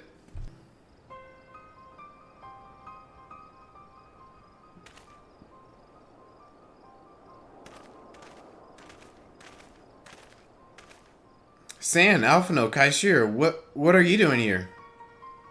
We might ask you the same, Master Chai. We have been looking all over for you. Looking for me? Whatever for? Lady Chai has been nigh inconsolable in your absence. She claims you disappeared without so much of a word and bid us to return you to her side. What in blazes are you talking about? I left a letter for her in our chambers. Though I suppose she could have overlooked it, and when she gets an idea into her head, I can only apologize. No harm done, Master Chai, but since we are here, might I ask what compels you to come all this way? We were told you have been elected mayor, and from what we have gathered from the nearby villages, you have been inquiring about the people's grievance. Is it safe to assume you mean to take office? Now, let's not jump to conclusions. I did seek to learn about the problems faced by the people of Colossia. That much is true, but I am by no means sure I am the man to solve them. Tackling our many challenges will require resources, and until I have secured them, I would not be the right to assume the role of mayor. I see. You believe said resources can be found here. Indeed, the people's grievances are many, but in the course of my inquiries, I have already met with several individuals willing to lend their aid in addressing them. However, there remains one individual crucial to my plans, a man whose counsel might yet make a mayor of me. Oh yeah? With respect, such forethought is, in itself, proof of your suitability. The city needs you, Master Chai, and I am certain this man of you whom you speak, whoever he may be, will reach to the same conclusion. For what little it is worth, we will vouch for you should he require convincing. Whatever you need, you can count on us. We believe in you, Master Chai. Yeah, I'll go with that one.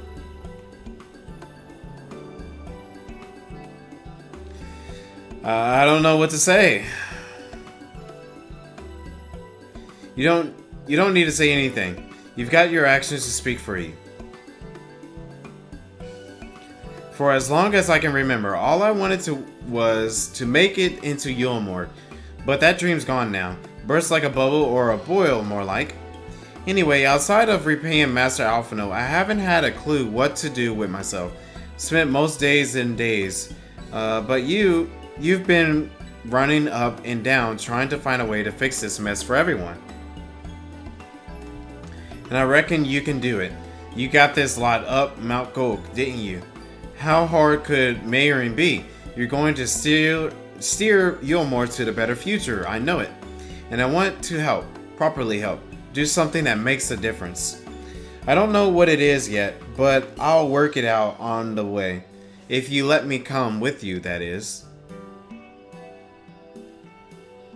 You give me entirely too much credit, the lot of you, but I can't deny it gives me heart. Come, then, let us press on together. Sweet, let's do it. Thank you, Master Chai.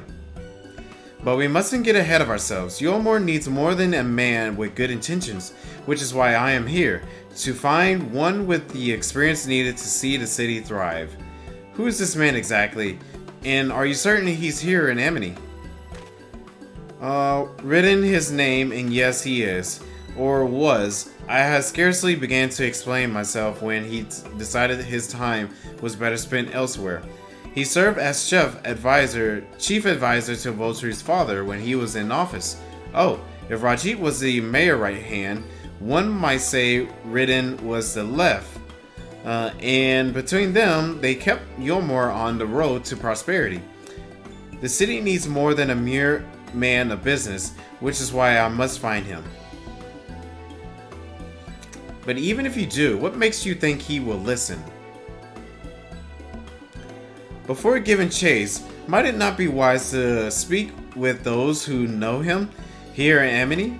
They may be able to shed some light on his reason for rejecting your overtures out of hand. Yes, I suppose that makes sense. Perhaps we should start with Tristol then. As I recall, you made a rather favorable impression on him. I'm certain he'll be willing to talk to us. Alright, let's do it. Greetings, friend.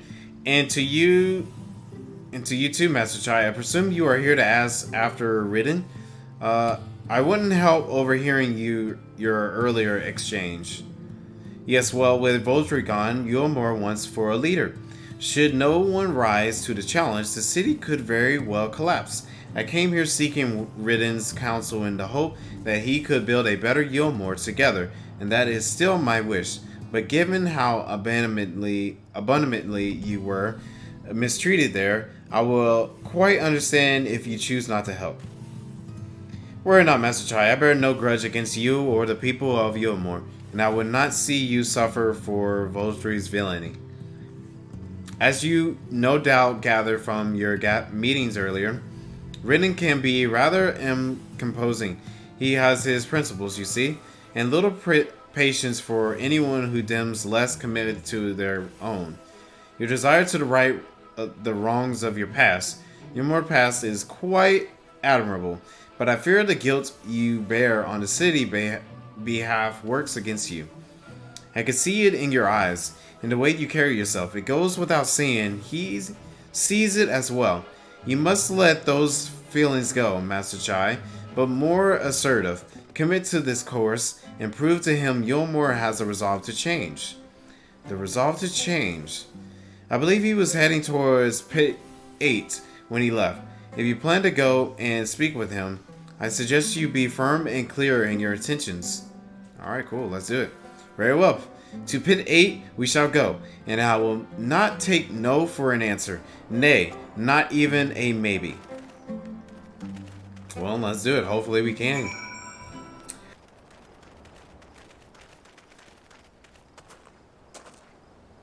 Well, it's you again. Well, I see you've invited your friends. Need them to fight your battles for you, do you?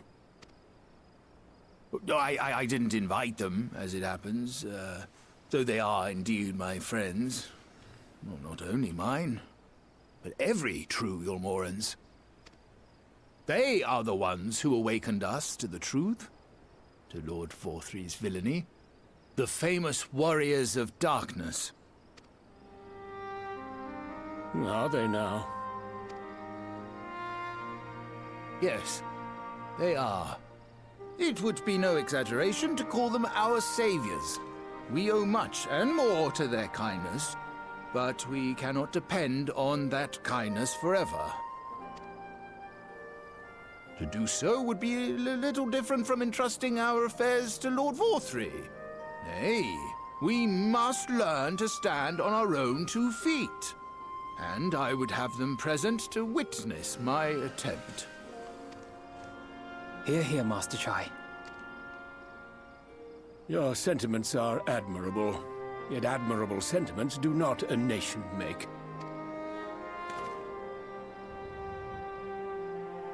In my capacity as advisor, I once strove to build a better Yulmore.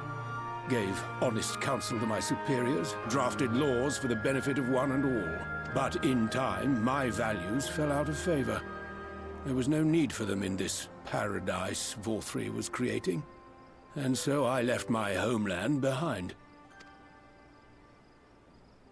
But you, Chai News, you were content to wallow in indolence under Vorthri's auspices. And so I cannot help but ask myself what manner of nation you intend to build.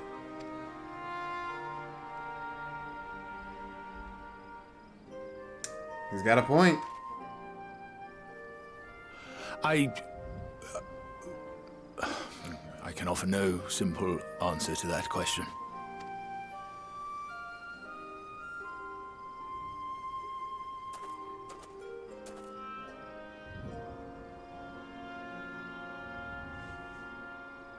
But this much I will say. It is my hope that Yulmore can become a nation which her citizens might freely choose to build together.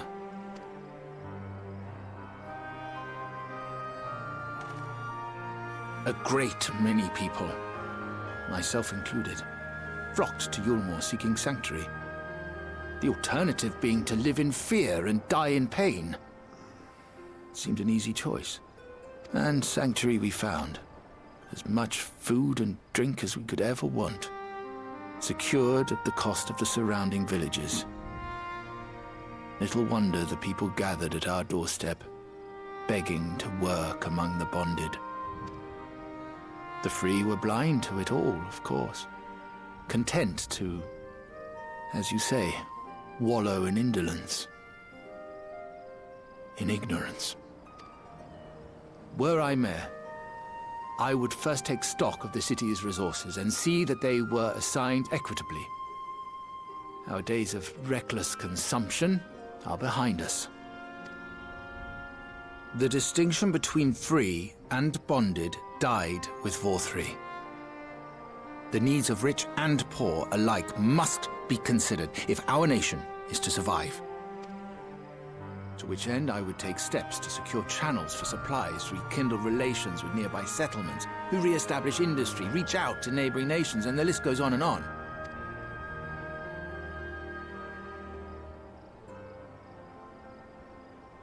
But I am no ruler, nor even a politician.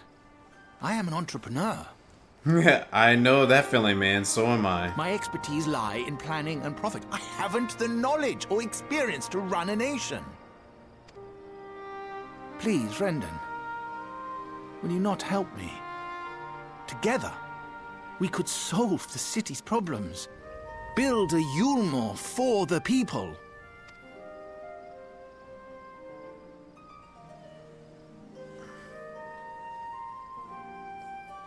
A Yulmore for the people.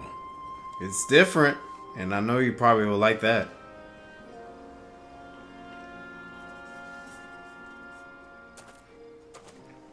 I'd rather like the sound of that. I knew it.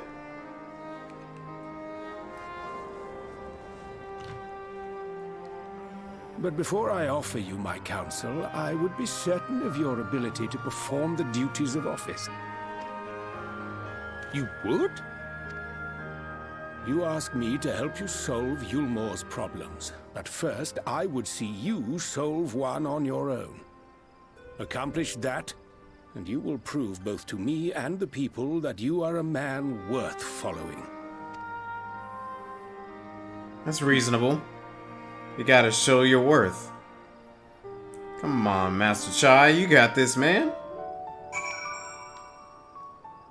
Okay, I want to see what some people say. People cannot be brought together on the strength of high ideals alone. This I know from painful experience. Ridden was right to demand proof of Master Chai's commitment.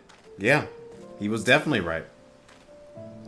Imagine it, a Yulmore that even a blunk like me could help to build. It remains to be seen if his words will translate into deeds, but I shall endeavor to keep an open mind. Come on, Chai.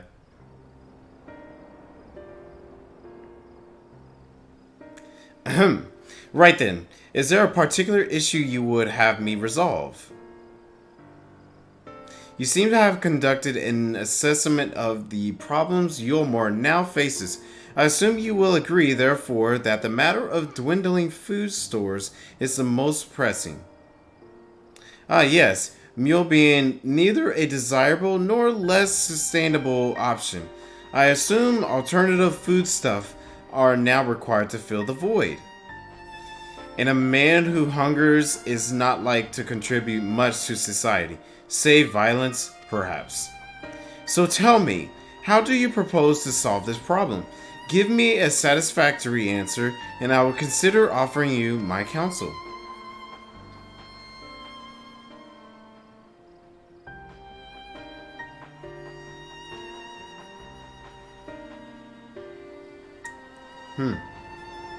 Still thinking. A combination of measures would seem to be in order. One to address the immediate issue of supply and another that of production. Go on. For the present, Yulmore coffers can be used to purchase food from our neighbors. This would afford us time to address the underlying problem that affects us all, the long-standing neglect of agriculture. The village that once served as sources of trade for foodstuff must be repopulated, their means of production restored. This assumes, of course, that we can rekindle relations with our neighbors, guarantee security and stability in the region, and most importantly, find people willing to leave the city and take up the rebuilding effect. My, think of all that all by yourself, did you? Well, yes, it begins as a rather abstract plan I drafted some time ago, after speaking with the people of Yulmore and in the nearby settlements. You've impressed me, Chai News. I have? Well, that is a relief. Oh, you haven't secured my support just yet. Only my intention. Grand plans will not be enough to persuade the masses. If you would ask them to rebuild, you must provide them the means to do so. A fair point, Rendon, and one to which I have given much thought. I propose to use the Talos to aid in the establishment and maintenance of these settlements. Their employment should drastically improve efficiency and ultimately increase production. Talos? But Daedalus Stoneworks closed their doors years ago. Without a ready supply of necessary equipment, the people will starve before your plan could be put into effect. Well, as their heir to Daedalus Stoneworks, it just so happens that Talos are my field of expertise. No, I don't want to. And with a little help, I am quite certain we can acquire what we need in no time at all. Yeah, we already got a giant Talos right up there. Let's go with that.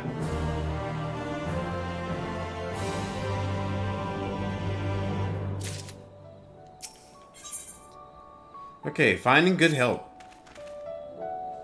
Rendon is quite right. Building Talos from scratch would require time we simply don't have. Which is why I propose to make use of the long-abandoned Talos which wandered the wilds of Colosseum. Ah, that big one. They will need to be deactivated, of course, and oh yeah, all the other ones that are wandering around this place. Gotcha. If memory serves, the tools required to do so should still be the top rug. Come with me.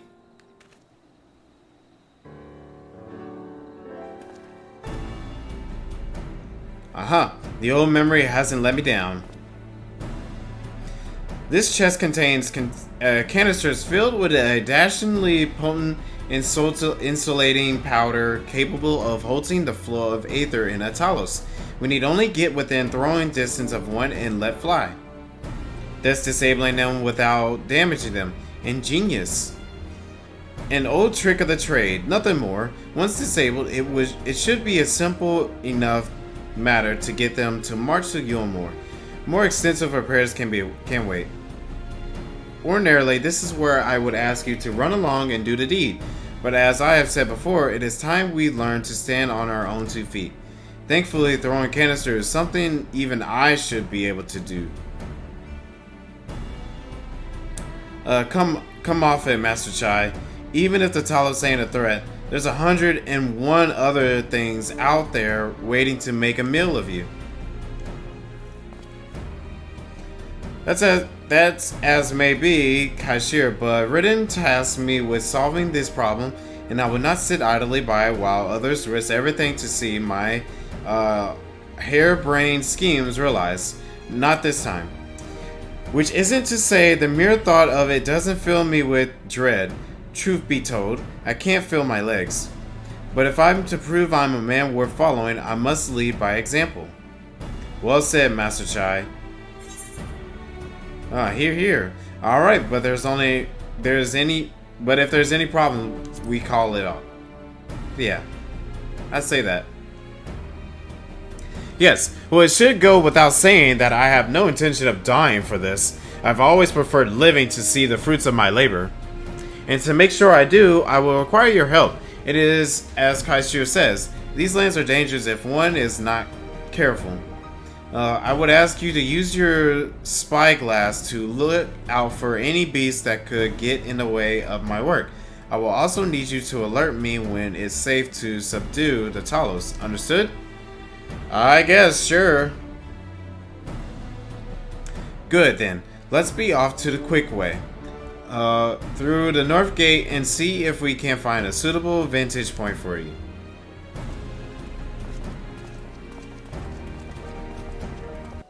Oh, we're already here. Okay, cool. There's a little point in us both shouting instructions. Keep him safe, San. Yeah, that's true. You know what? Yeah, let's just go ahead. Yeah, keep him safe. Dun, dun, dun, dun, dun, dun. Perhaps it would be best to approach from the rear. Yep. Oh. How do I... Okay. So wait until he turns around.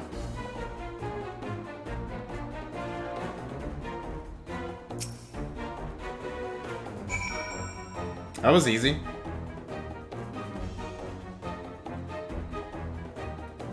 Dun, dun, dun, dun, dun, dun, dun, dun.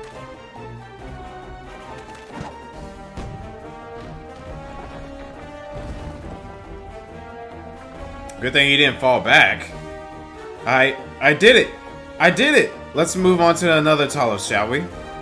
Let's do it.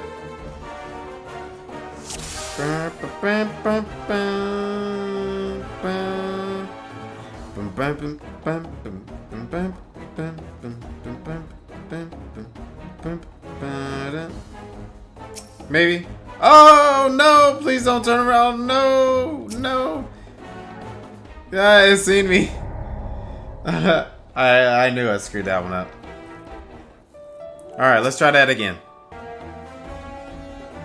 Okay. Oh, well, okay, good. Whew, that was close.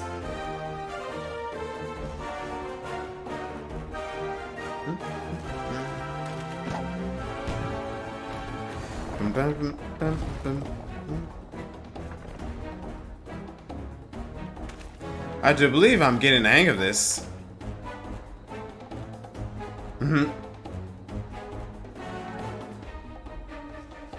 You may leave the next one to me, San. Okay.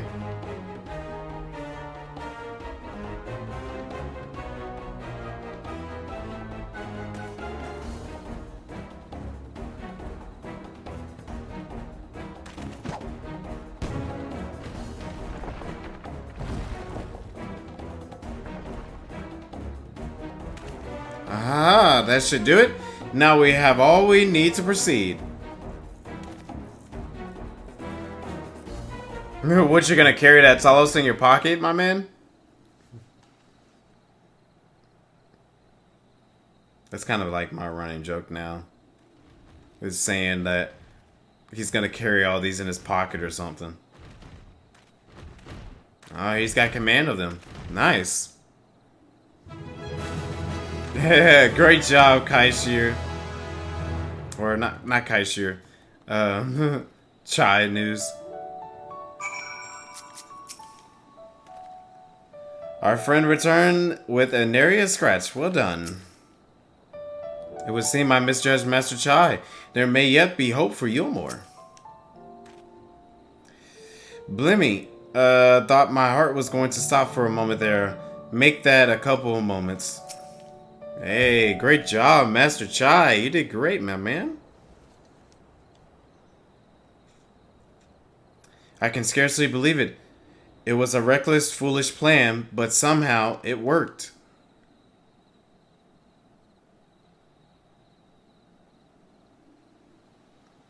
I did it.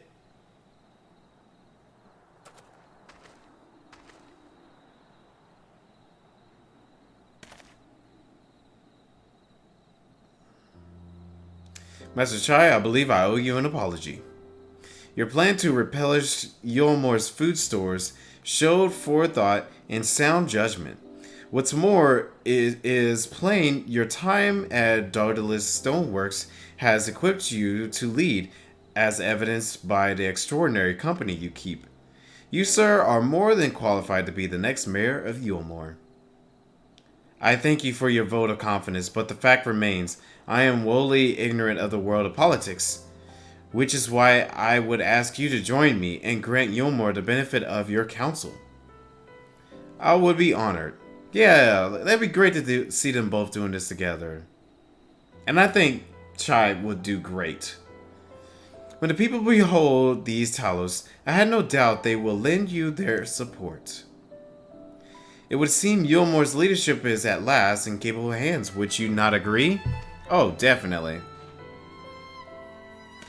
We should probably be getting back soon. Master Chai, after you've tinkered with the Talos and all that, Lady Chai is worried sick. Yeah, I think we spent enough time today doing all this.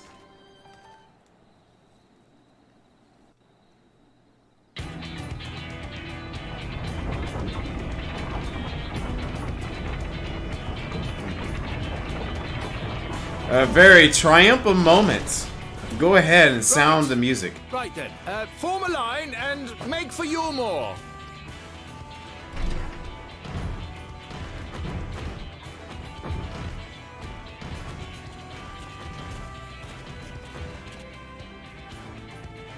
Oh wow, they even got something right there.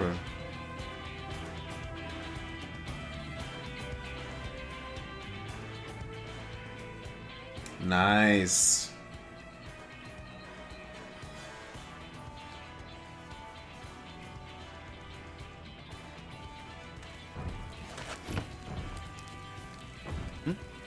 What's that noise?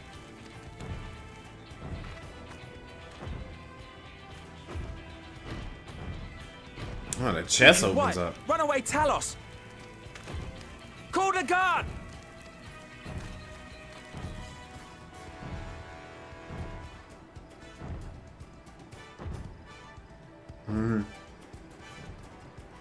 Could you even make it on time? I mean, I don't think you need to worry anyways.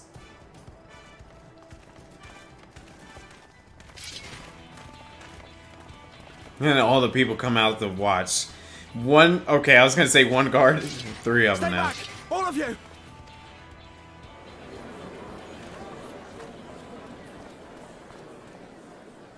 Oh, hey, it's the card lady. I forgot her name. Is that...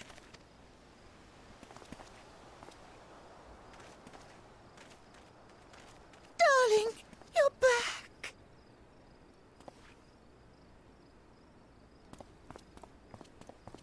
But of course I'm back. You didn't see. Dearest, I can't... You gotta...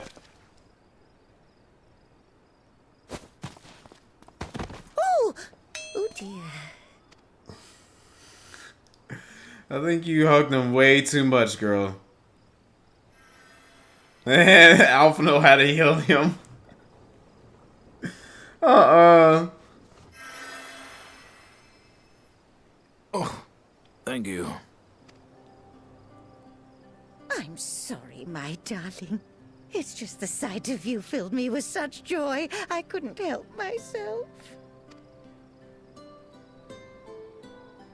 Oh, no, it's all right, dear. I should have just come out and said what it was I was intending, instead of entrusting the task to a hastily scribbled letter. Does that mean you'll do it? Well, I'm here, aren't I? I mean, not that my absence signified any unwillingness, you understand? Oh, no, naught could be further from the truth. I only left to enlist the aid of the former mayor's senior advisor. And now that I have it, I believe I am ready to take office. Hey, there we go. Stepping up to the plate. Oh, how wonderful!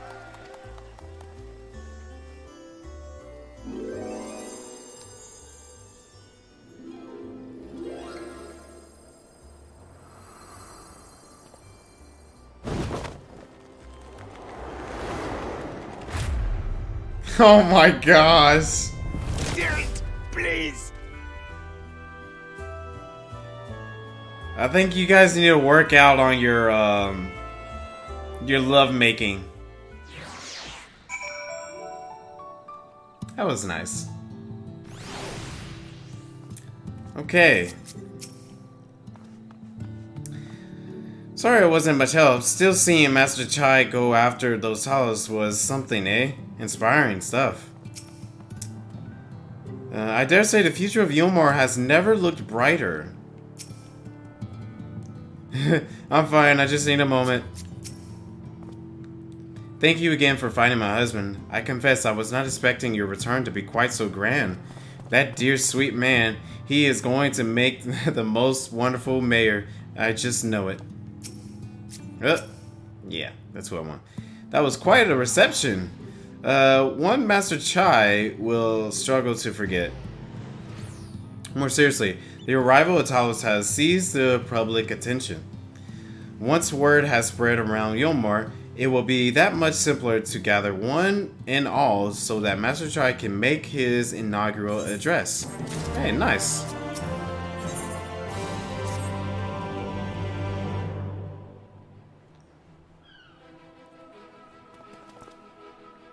No need to fret, San. I have never felt better. And not all overawed by the prospect of addressing the assembled masses of Yulmore. As for where to do it, if we're to accommodate everyone who might feasibly wish to attend, I suppose the only place large enough would be the Emergent.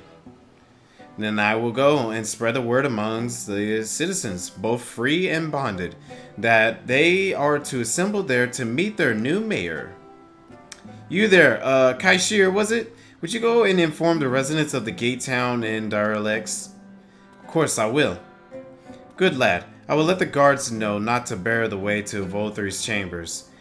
It goes without saying that I expect the Warrior of Darkness to attend. Assuming he's available, might as well see it through to the bitter end, eh? The doorman at Crown Lift will show you up. Okay, cool.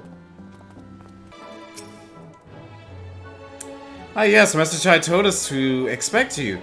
The Emergent is already filling up with people all persuasions, free and bonded, citizens and non-citizens. But for you, our guests of honor, we have reserved a place at the front. Right this way, sir. Oh, sweet. Thank you. I appreciate that.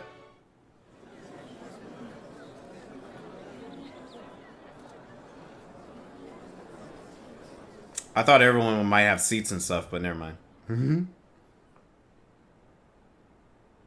This is exciting. Come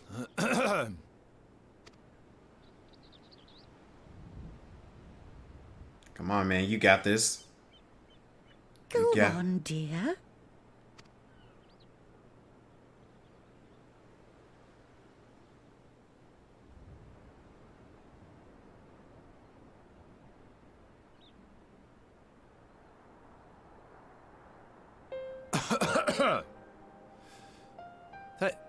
Thank you all for gathering here today. But before going any further, could I ask the free citizens of Yulmore to look around?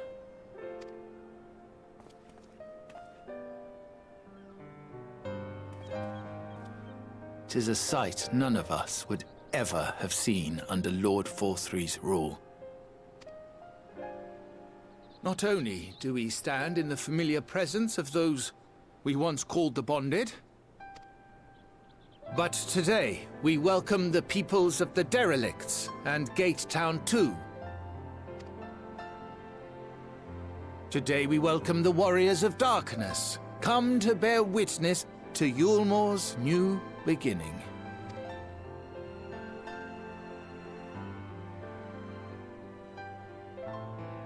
As you know, an election was recently held, at the end of which I had the honor of being chosen to succeed Lord Forthry. You place great faith in me, and I promise to do my utmost to live up to your expectations, and I will seek always to carry out the duties of this office with integrity and fairness.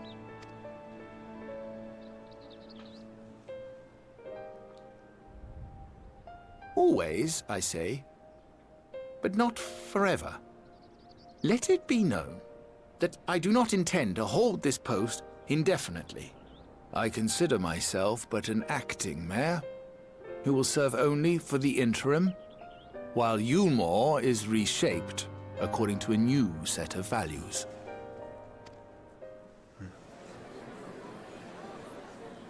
Meaning it's not going to stick to one person. Kind of like a regular election and all that. That's what I'm gathering. No longer can we think of ourselves as divided, as the free and the bonded, citizens and non-citizens. The systems put in place by Lord Forthry must be undone. But even as we tear down the old, we must give thought to the new, to what manner of nation Yulmore should become. Whatever the answer may be, it cannot be decided by one man alone. And so I propose that an open forum be held, that we might all discuss how best to strive towards a better future.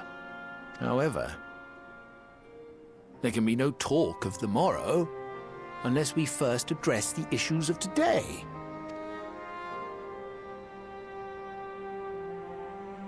Securing new sources of food, rebuilding relations with our neighbors, re-establishing industry. There is much and more that needs to be done.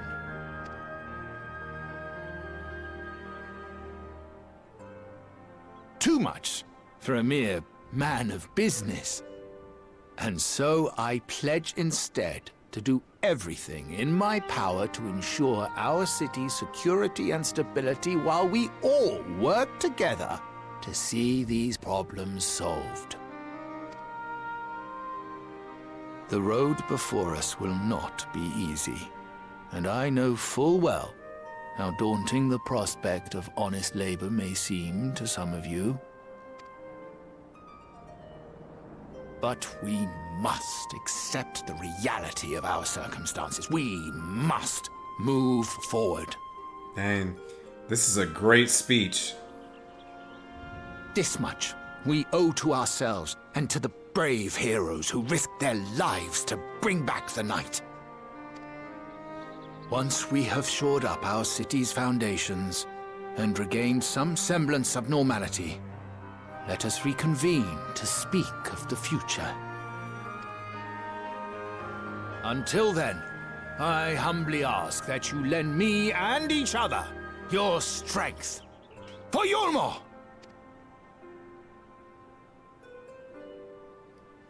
Come on, guys.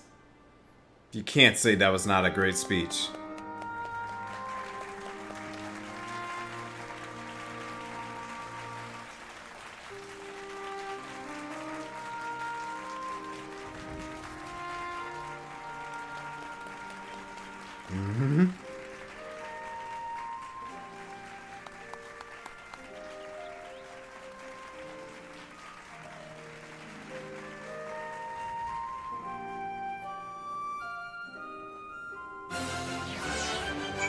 Wow, that was actually really great. You know, just seeing how much the whole entire city is changing and all that. The city's final pleasures, they used to call this place, back when the world was ending, but now I hope it will become the city of new endeavors. Now our work has begun in earnest. I very much look forward to seeing this Yulmore for the people. Okay.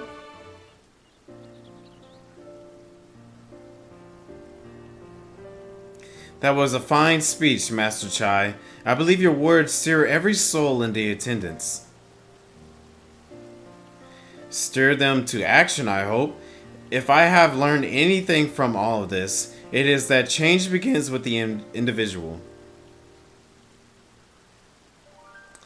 'Tis but a matter of finding the strength to take the first step. Assuming my fellow Umorians can, it shall be my honor and privilege to help them walk this road we have chosen. But we must not forget the individuals who made all of these changes possible.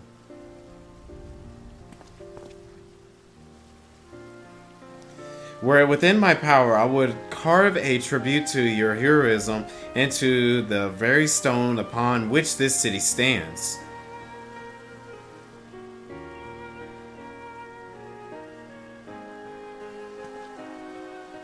I hate to change the subject, darling, but now that you have officially taken office, have you given any thought to your mayoral seat? We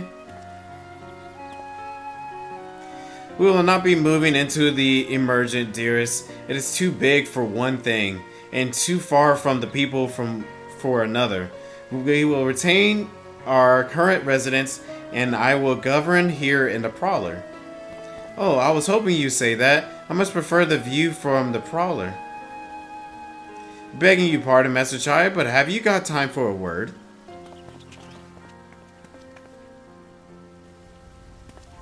Who are these people? Yes, of course. Heathen Bet?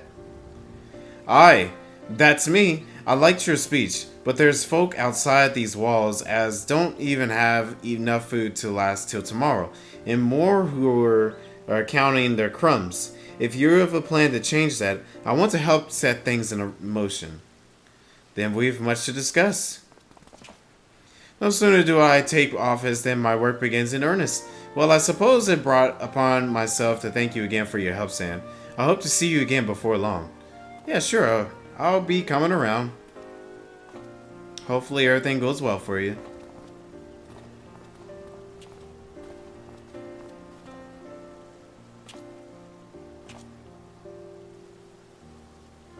What a day. I don't know what it means exactly, but I do know I got plenty to think about.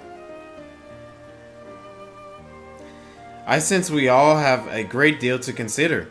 I have resolved to remain here until such time as Yulmore's future was secure, but it's clear to me now that the city is in capable hands.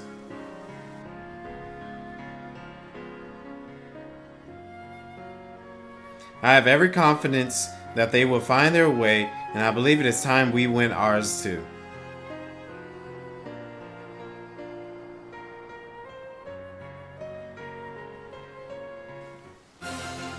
Nice. With Master Chai at the helm, if only for the interim, I feel I can bid farewell to Yulmore and return to the source with no regrets. Yeah. See, I like that everyone's kind of getting their things all solved. Oh. Okay, so Alfano's leaving too, is he? Seems like everyone's moving on. Everything's changing.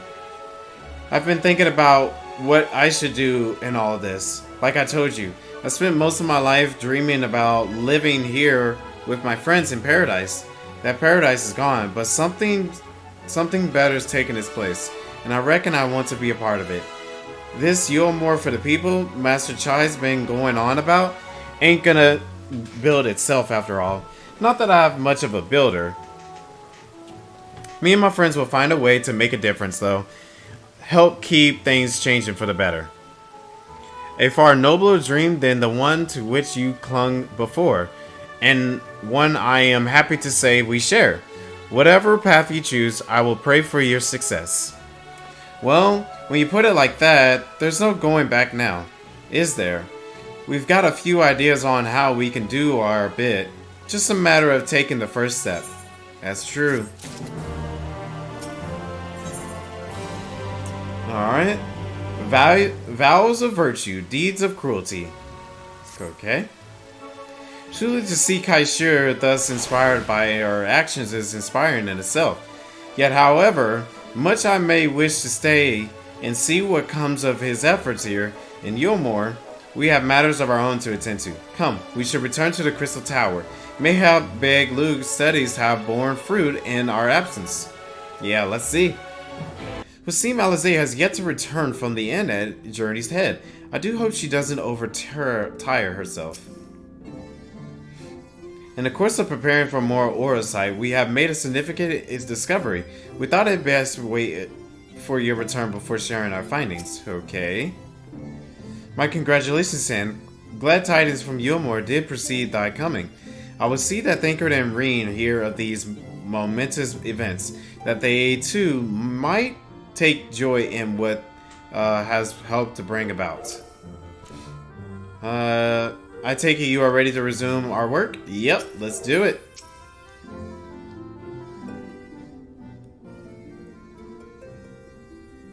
Welcome back. We are given to understand a new mayor has taken office in Yulmore.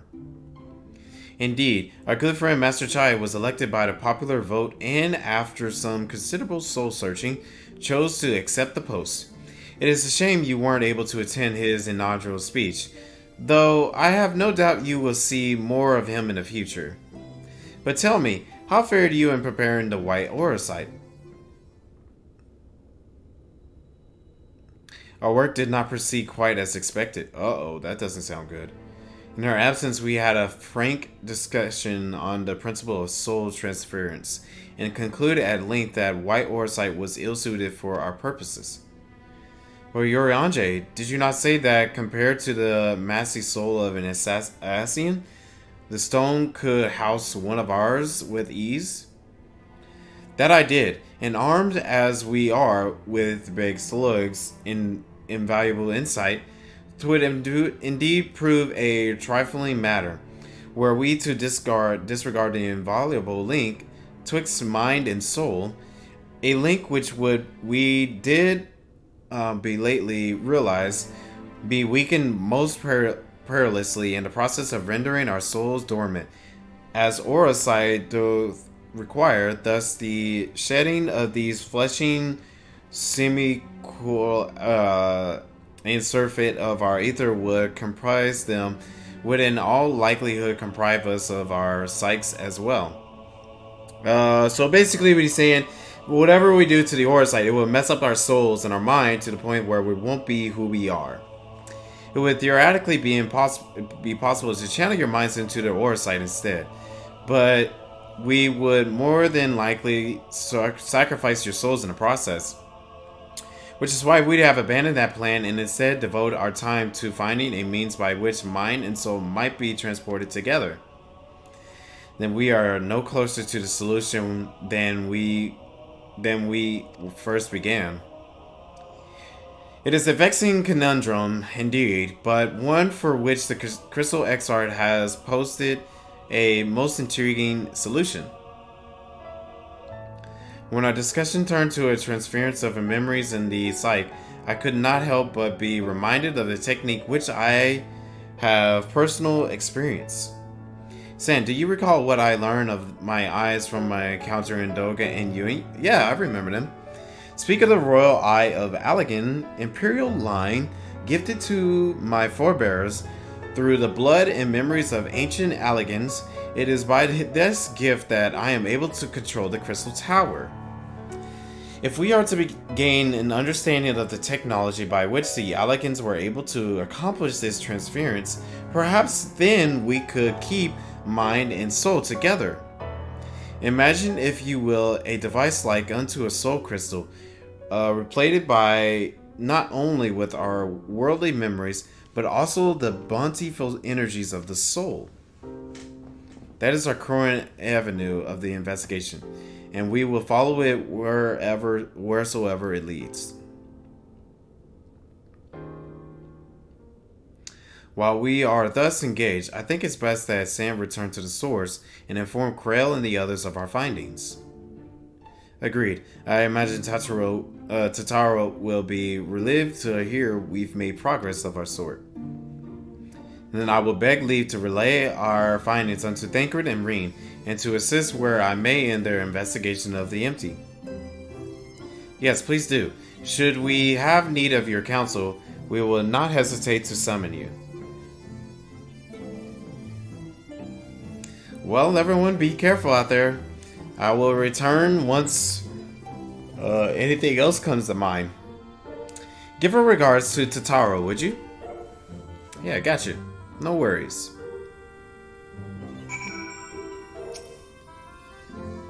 With the benefit of our combined knowledge and the aid of the first leading authority on soulcraft, we must surely be able to find a solution. Surely. Luke insists we resume our work forthwith, but I grow worried at the thought. What I would not give for a cup of tea and perhaps a vanilla tart. I pray the link to their bodies in your world will endure a while longer. Should it fail, our efforts will be for naught.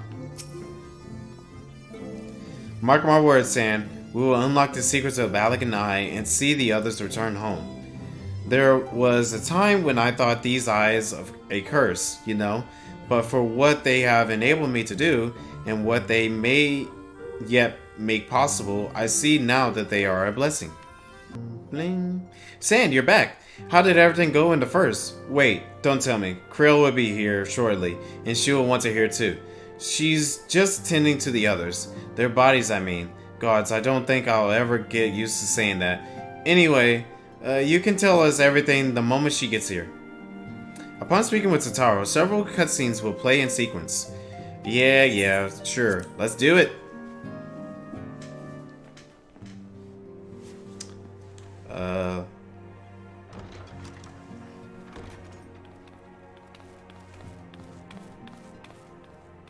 Sorry to keep you waiting. I've carried out the treatment as per Master Matoya's instructions. It should slow the destabilization of their corporeal ether quite significantly. But tell me, how fare our friends in the first?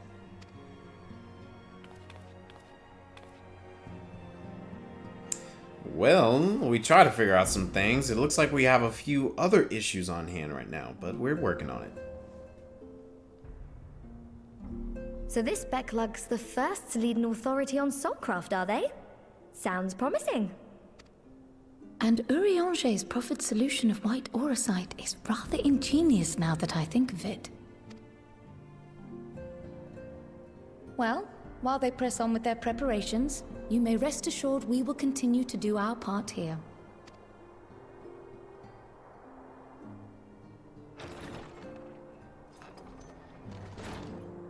Oh, you're back. Estinian!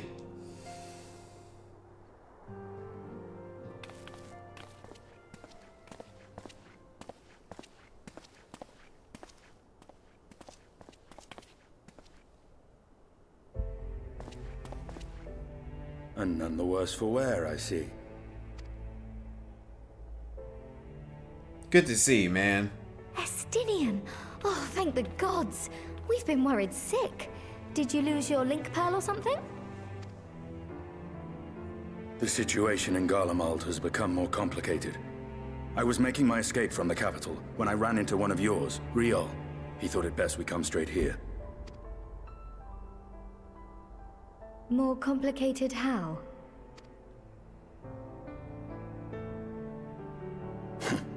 Where to begin?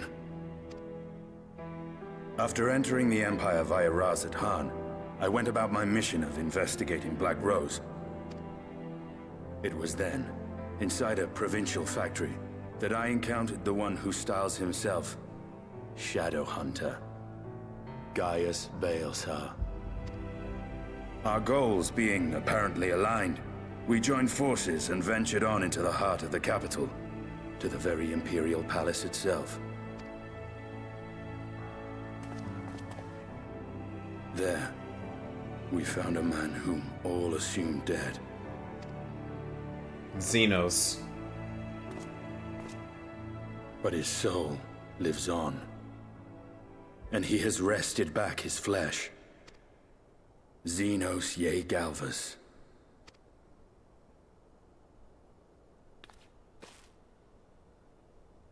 Nor did the surprises end there. For no sooner had we arrived than he murdered his sire in cold blood. The Emperor is dead.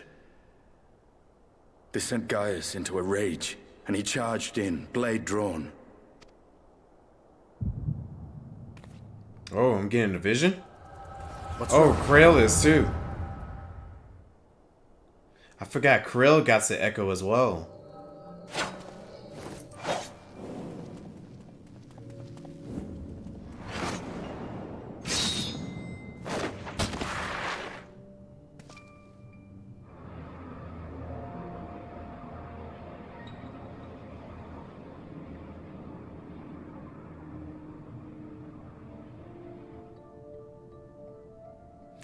I've seen him in action, his body at least. You will not best him alone.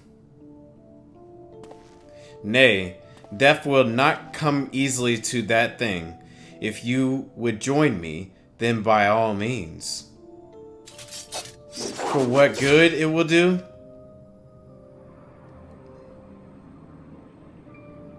The Black Wolf and the Azure Dragoon. I suppose this might suffice.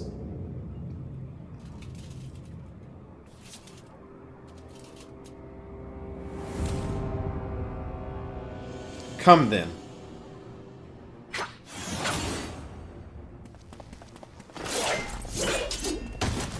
Oh gosh.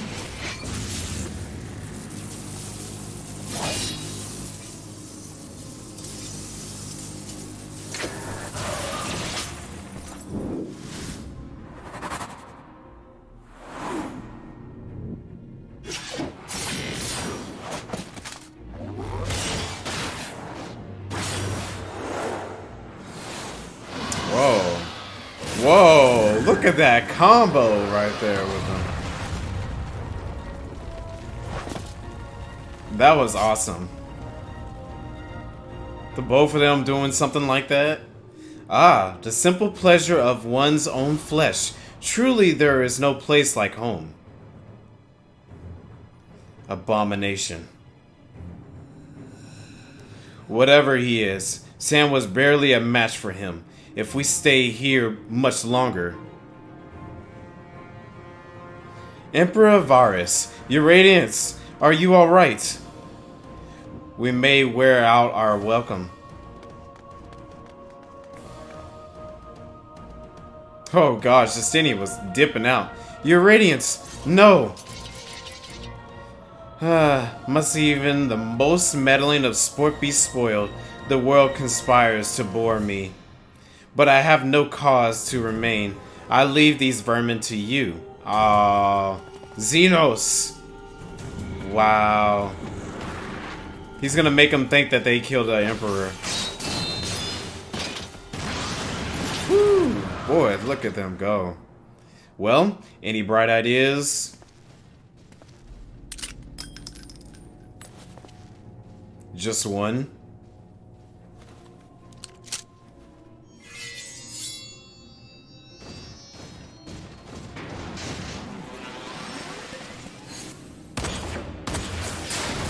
Ooh, look at that. I knew he was gonna go right for that. Ah!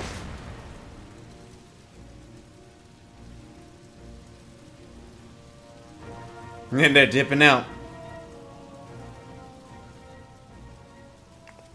Your Radiance. The intruders have taken flight. I repeat, the intruders have taken flight. Deploy all available Magitech armor. We cannot let them escape.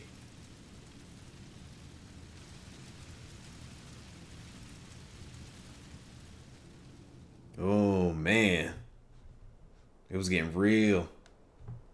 That was so cool seeing them like do like a combo thing together. Oh snap! What? Oh, I was not expecting this. What? Yo, dude. Let's get it. Oh, this is so freaking awesome. Intruders.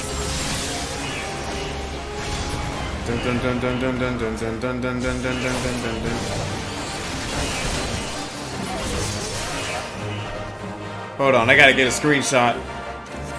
Yeah, there we go. I'm playing as freaking Estinian, baby. I was not expecting that. Oh, this is so freaking cool. You know, I just thought about it. He's doing his AoE combo for the Dragoon. Wait. Oh, I thought that was... Oh, it is a Guard Scorpion. What? Oh my gosh. They got a Guard Scorpion here. This is so freaking cool, dude. We're actually playing their escape as Estinian as well. On my mark. Oh, is Isu? I think not. Dang it. This way, quickly. Alright. He must be stopped. Dang you, Gaius.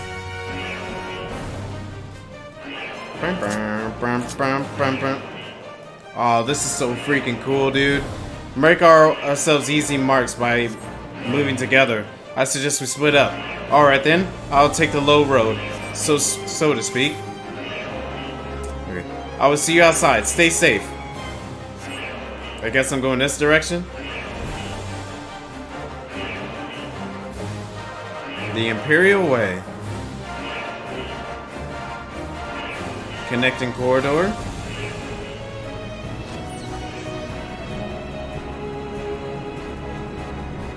Man, this is such a great moment right here.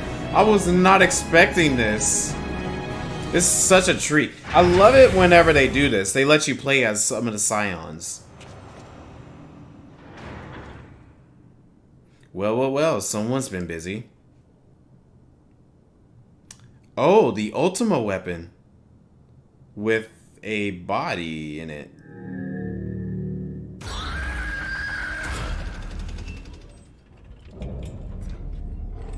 Viato Prototype, Arc Ultima. And you would bear my way, would you? So be it. Come, Nidhogg, lend me your strength. Wait, what? You can still use the power of Nidhogg? Yo, that's freaky right there. Seeing like a person inside the Ultima Weapon, but differently.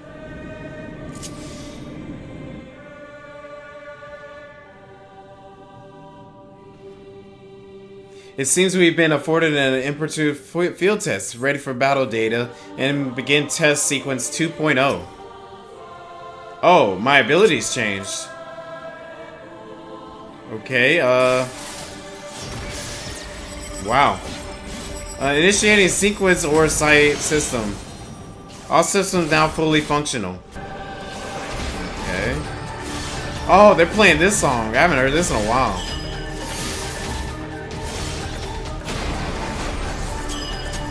I don't know why.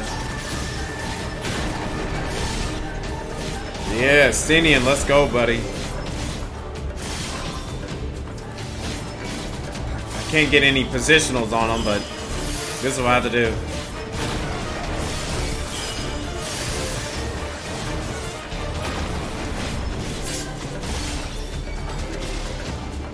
We haven't much time. I said ready to battle data. Now loading data sample 14.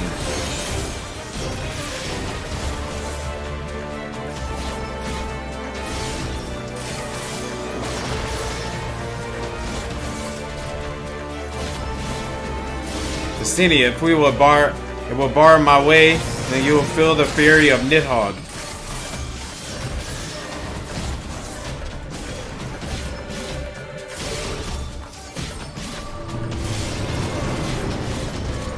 Are there ads? I see some ads. I wonder if I need to take those out. Okay. What does that mean? Spread out? Okay, yeah, I see.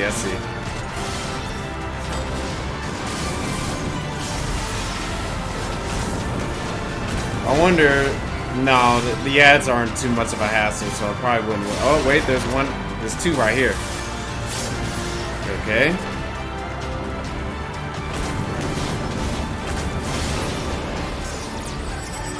Let's get this out of the way too.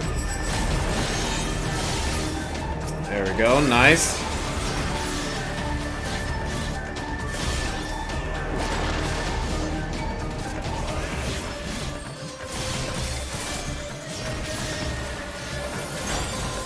More ads. Ooh. It's like while he's right there, let me go ahead and attack him. Oh gosh.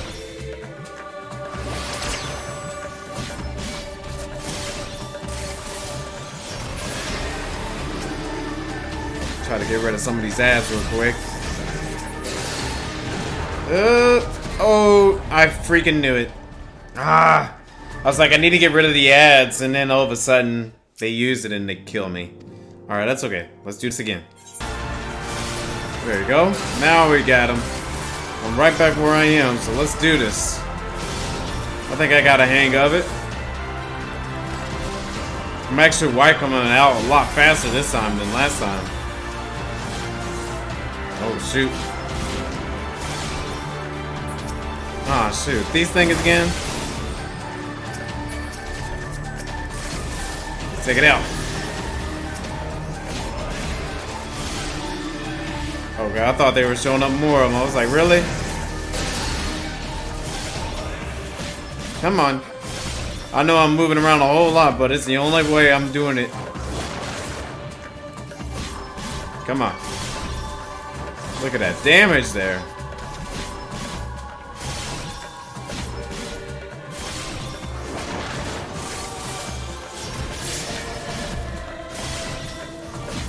Increase the generated output to maximum. Activate the magic tech field full power.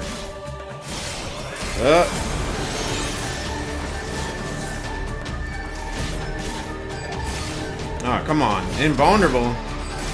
It works. It works. Haha. It's unstoppable.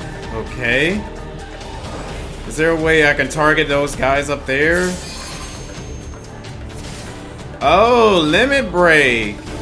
Ascenian, unstoppable. We shall see about that. Alright, here we go. Nidhogg, show them your fury. Oh, Ascenian using a limit break.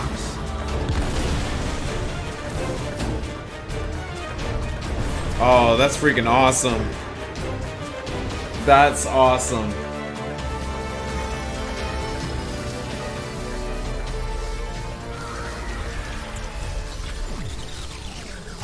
That was awesome, dude. I love every minute of that. That was so freaking good, dude. Man. Goes our boy, Estinian.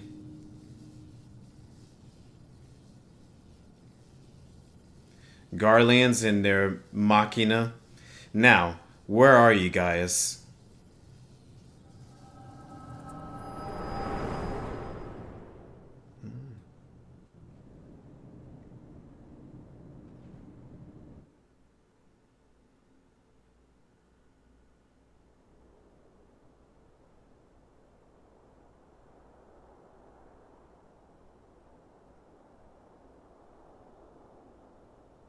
Are you all right?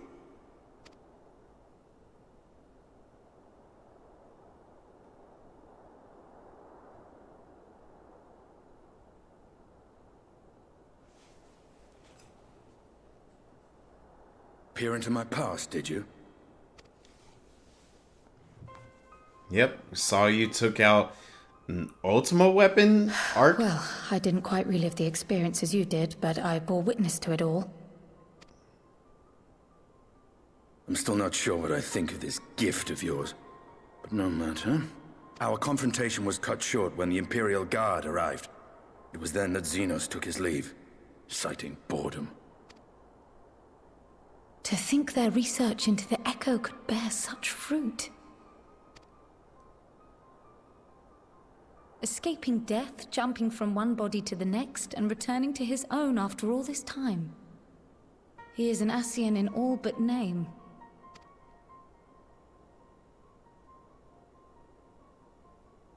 It beggars belief, aye. But no more than a hero traversing the rift between worlds.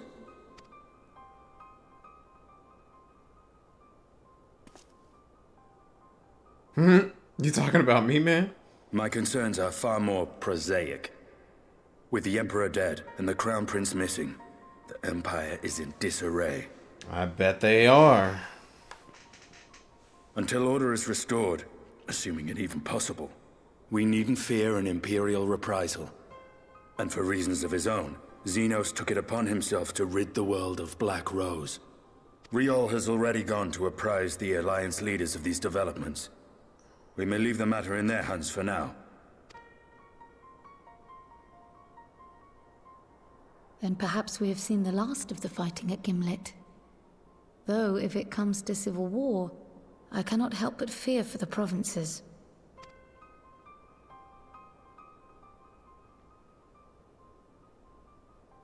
Ah, I'd nearly forgotten to ask. What became of Gaius? Did he not escape with you? That he did, but we parted ways shortly after leaving Garlemald. He claimed another threat had arisen which demanded his attention. He didn't elaborate, but the absence of some device or other in the capital gave him reason to believe they're planning something. Lest you worry, I believe he has well and truly shed the Black Wolf's pelt. Conquest is no longer his objective. We may safely leave him to his own devices. Well, it's nice to have one less foe to worry about, even if we do have a mysterious new threat to look out for instead. Right. Speaking of which, I'll see that Riol and Al-Shanobi are made aware. Though we still know next to nothing, it can't hurt to be vigilant.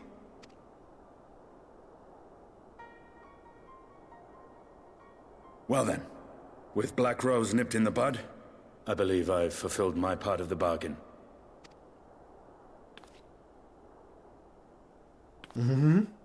That's true, but with the Archon still slumbering away, we were hoping you might agree to stay with us for a little bit longer.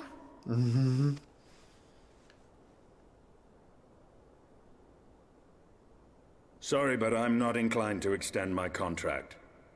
Gaius isn't the only one with business to attend to.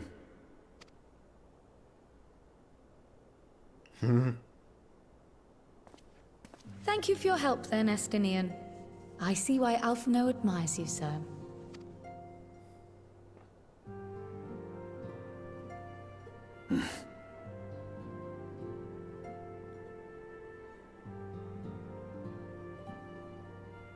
Farewell, my friend. See that you don't make a habit of dozing off in battle. Oh man, I had other things going on, man. Little do you know. But hopefully I'll see you again soon, man. See you around. I suppose we should all be getting on then. As ever, we will see to the Archon's needs. In the meantime, why not get some rest? You've more than earned it. Go on.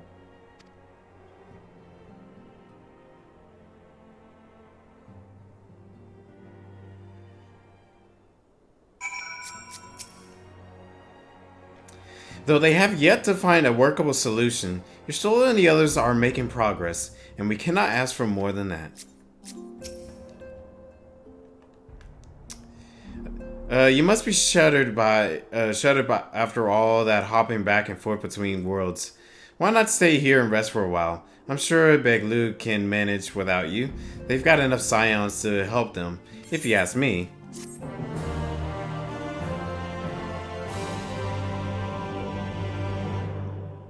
Oh, we got more to see. What else is there? Meanwhile, in Garlemald.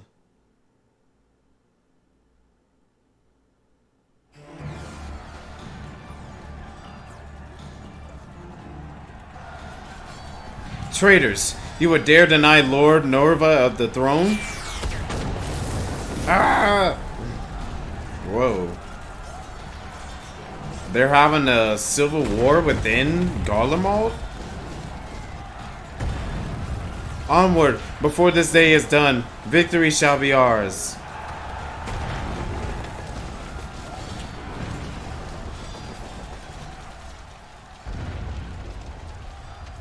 Garlemald is such a mess.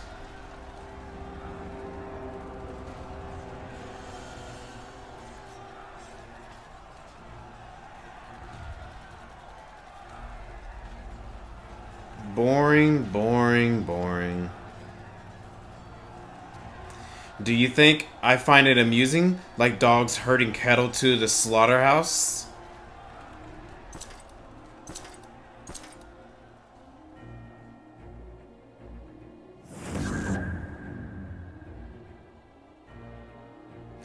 That Hugh, your soul is...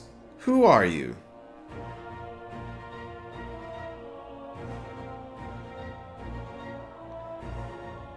Before your majesty, I am but another dog, lost in want of a new master, a hunting dog if you should wish it so. White-robed figure. For I know full well the prey you would seek next. Who is this guy? Zodiac. Uh-oh.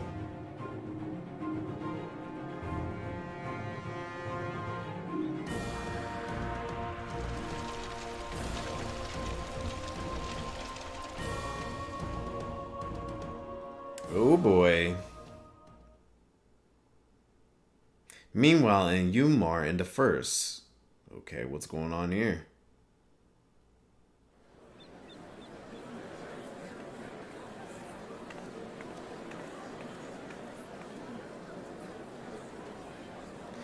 Did you hear that the mayor's reopening Daedalus Stoneworks and they're looking for laborers?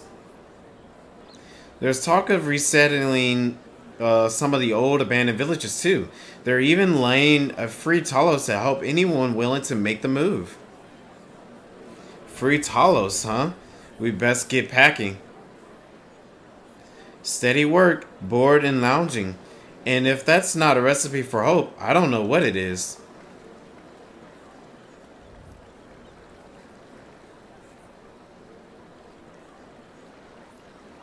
Arbit? Hope. Arbor?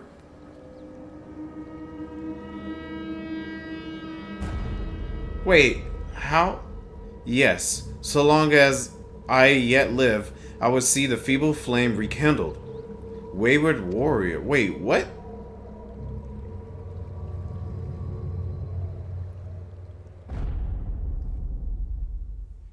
It is my destiny to see our dream fulfilled.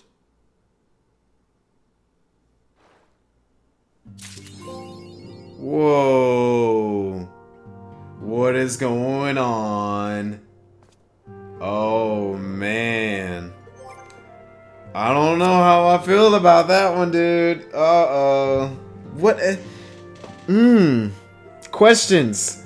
Questions. Oh, man. Yeah, there's so much that I'm so curious of, but I think I might have to leave it at there. I finished 5.1 today, all in one day. Let's see, that's been like 4 hours, and we got 5.1 done, so cool. And we shall see what 5.2 has in store.